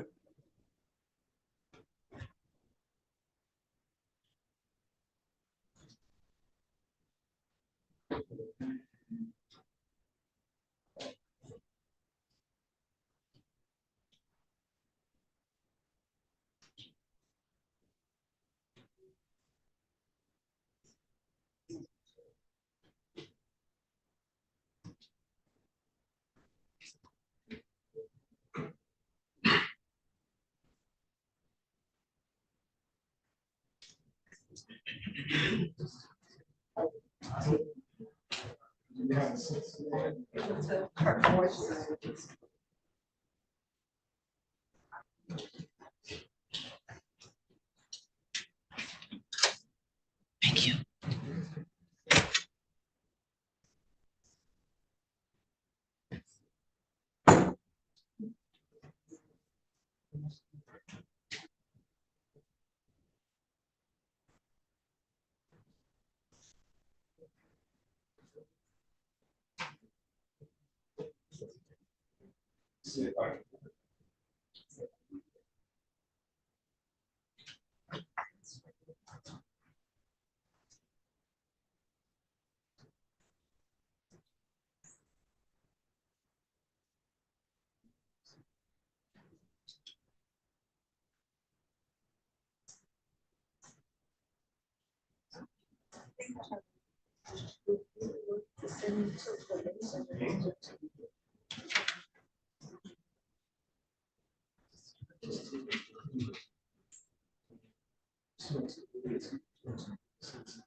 Okay, that's gonna be March 19th, 2024 at 9 o'clock before Judge Brown.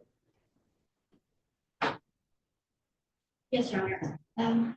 Judge, Mr. Turnbull is currently on a tether. May I address that with the court? So he's untethered. He tells me that he's starting a new position in the job tomorrow. And he's here for there at 12 p.m. Is that Walmart? Your Honor, he's been in constant contact with me since the case got assigned to me. Maintain communication. What's the issue with the tether?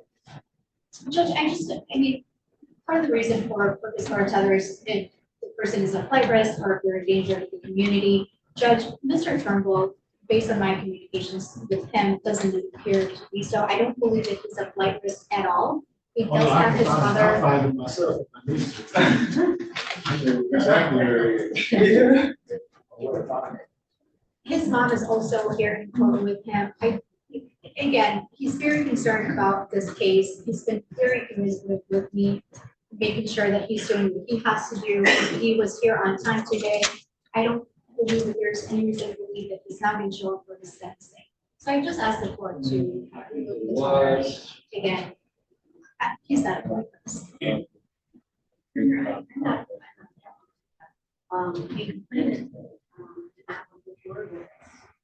That person in that session, she's not present, she was not really concerned. So based on this, we are in my You stay out of trouble. Yes, You're making us look bad. I got you. You almost like family. You shouldn't be standing before me. Whenever I can get her. All right. This cast out, give me an order to remove the tether. Yes, sir. Don't make us look silly. I'm sorry. I told them, don't make us look silly either. That's okay.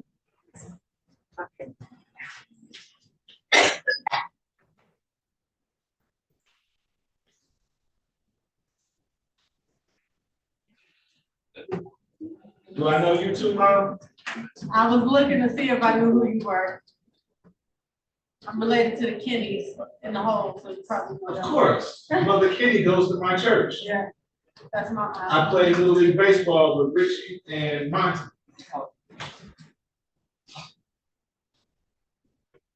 You like family too? I'm just younger than you guys.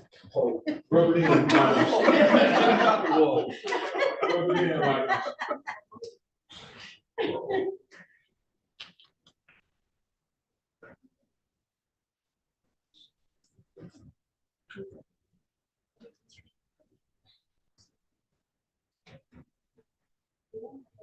Okay, so we're down to 1:30. Oh, I'm here, come on, Ms. Mary. We're ready. Let's do it. So I was next door trying to do an exam. I'm like, oh, no, I'm here. Okay. And he's in the back, Judge. All right. We're ready on Mr. Cornelius.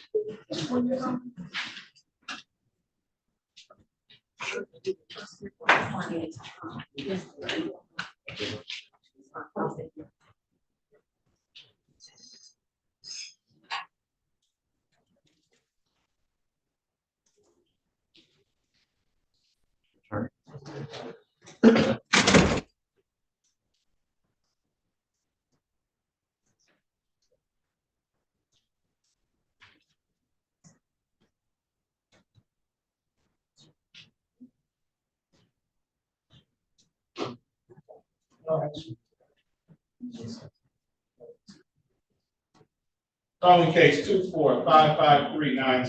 for the state of Michigan versus John Ernest Cornelius Jr. Defendant is charged in count 1 home invasion, first degree, count 2 assault with intent to degrade violence and harm, arrest, and murder by strangulation, count 3 domestic violence. Defendant has a habitual report for this service. Appearances for the record. Good morning, Your Honor. Shelley Drake for the people, P number 60249. Hey, good morning, Judge. May I please report Jeanette Nance, P 68686, appearing on behalf of Mr. Cornelius Jr. Mr. Cornelius Jr., please state your name for the record. John Ernest Cornelius Jr. There's a date time set for preliminary examination. Ready to proceed? Your Honor, I'm not able to proceed at this time. The complaining witness was notified of today's hearing. She is not present. I cannot proceed on the testimony. Judge, therefore, we move to dismiss without prejudice. So order, the court will dismiss this matter without prejudice. I just need a dismissal order, Ms. Max. Yes, Judge, thank you.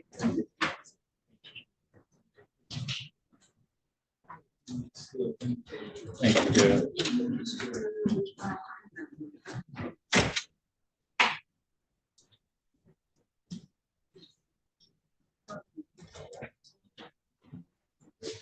Okay. Okay. Okay. Thank you, appreciate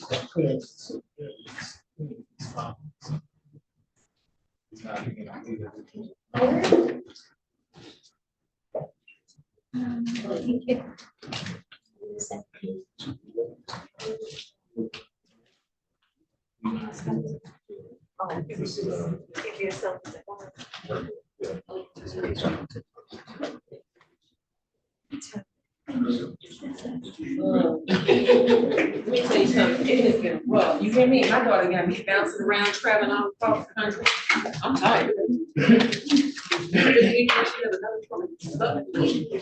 My daughter, national travel volleyball team. So this weekend, at least we're local, we're at home. Weekend before last, I was in Indianapolis. Second week in March, we'll be in Orlando. Fourth week in March, we'll be in Indianapolis. What about me? Yeah, tell about that grade point average. Oh, yeah, oh, and she has she's a 4.0 honors student. Wow, excellent. Yeah, so she can get a scholarship to college regardless. I got, yeah, and I'm more interested in the merit based with the athletics, to be perfectly honest. Well, I'm glad. Because anything can happen physically. You can't take the scholarship. So if you had a merit, no, so this is the real reason why I'm for merit. When you start getting into the athletics, I don't know if she's gonna play with people in the school. When you play with people in the school, they tell you what your major is because you're over there now. No, I mean, I don't. When they start doing that? Oh, I played for major one school, they didn't tell me what. I'm trying to tell you, these girls and stuff like that, it's simple ways too. They will tell you, I want to make this knowledge, not to do that and play this sport. What we got. So if she wants to be a science major, which requires, and that's the direction she's leaning towards, and it has labs and things of that nature, they're not doing it. So I would rather very wherever you go, you can try. I mean, but if I know you perform academically, you can go to school if you want to. So you don't have to depend on an athletic scholarship. So that's my thing. No, because Brad has been having fans since I was 3 weeks pregnant.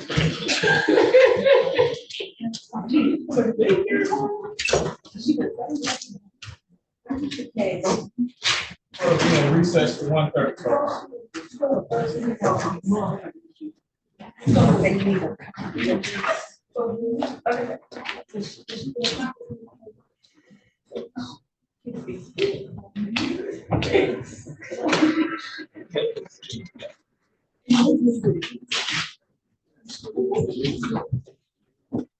Thank you, Your Honor.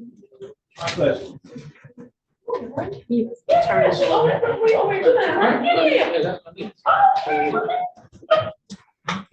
No? Okay, my apologies. Where you walking around, I'm ready to take it, you know? Let me show you my key.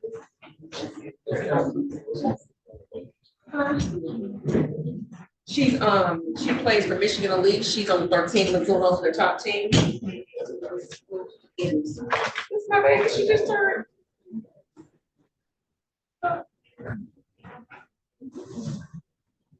Well, I ain't complaining about anything. No, it's not just a 4.0. No. I'm just saying that long term as it relates to, she got me tired in my pockets. She running my pockets. I never ran my parents' pockets. My parents were in a position for me to run their pockets like this, okay?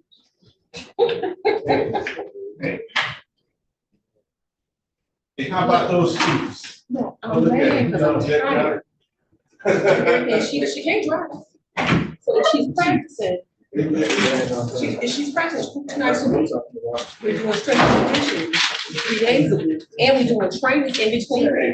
and we doing school, right? And we doing all the extracurricular activities. I'm tired. I'm tired.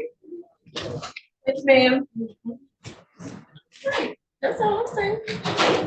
Maybe one. No, the prosecutor, give him the I'll take a copy of my records. I'm just gonna scan it up. Thank you. Thank you.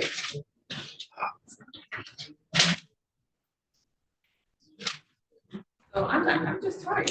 It takes a great these kids today. It's something else. This is what I get to be in a late room.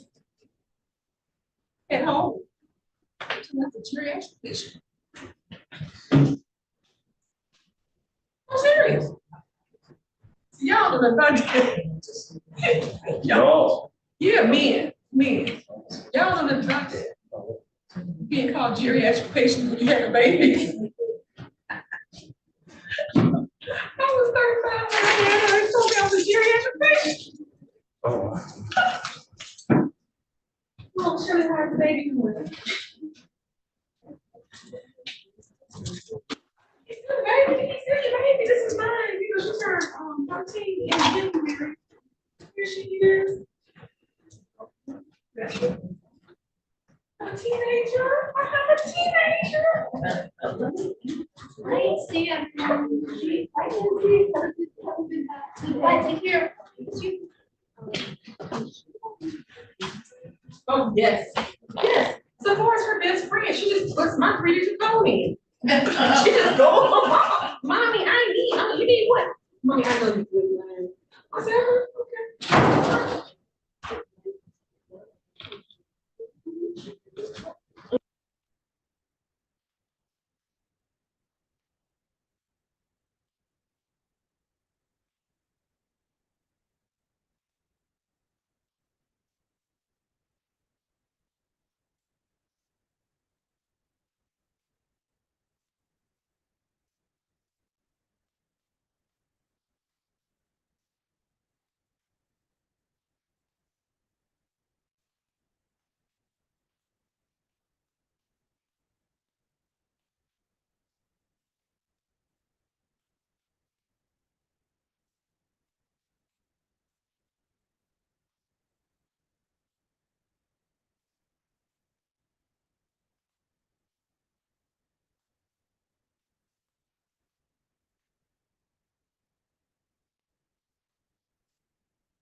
I gotta get you out of here, little boy.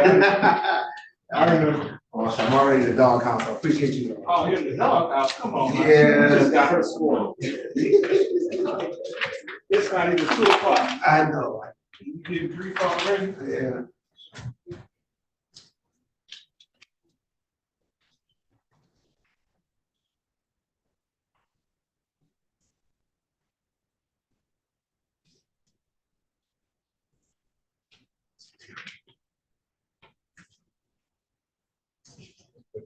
There you go. James Allen. On case 2455494, people of the state of Michigan versus James Edward Allen. Defendant is charged in count 1 assault with intent to do great bodily harm, thus the murder by strangulation. Count 2 domestic violence. Defendant has a religion for the court defense of his experiences. Good afternoon, Your Honor. Diane Lynch, on behalf of the people, PD number 84589. And good afternoon, Your Honor, and your staff, Attorney Quincy Docs, number 79657. Buckle claim to James Allen, this will be Rapids Allen, please enter for me. James Allen. There's the date and time set for preliminary examination. Are you ready to proceed? Your Honor, the people are unable to proceed with the prosecution as the of the defendant as the plain witness is not present. Your Honor, make a motion to dismiss. So order. Court will dismiss this matter without prejudice. Thank you.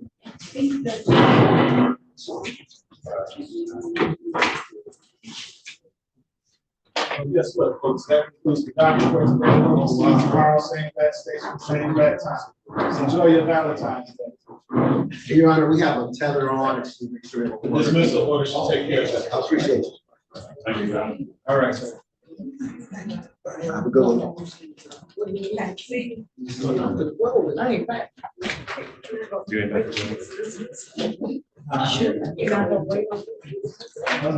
said he in the doghouse already. We gotta go. Yes. All right. All right, lover boy. Yeah.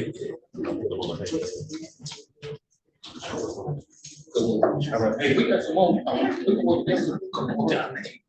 Okay.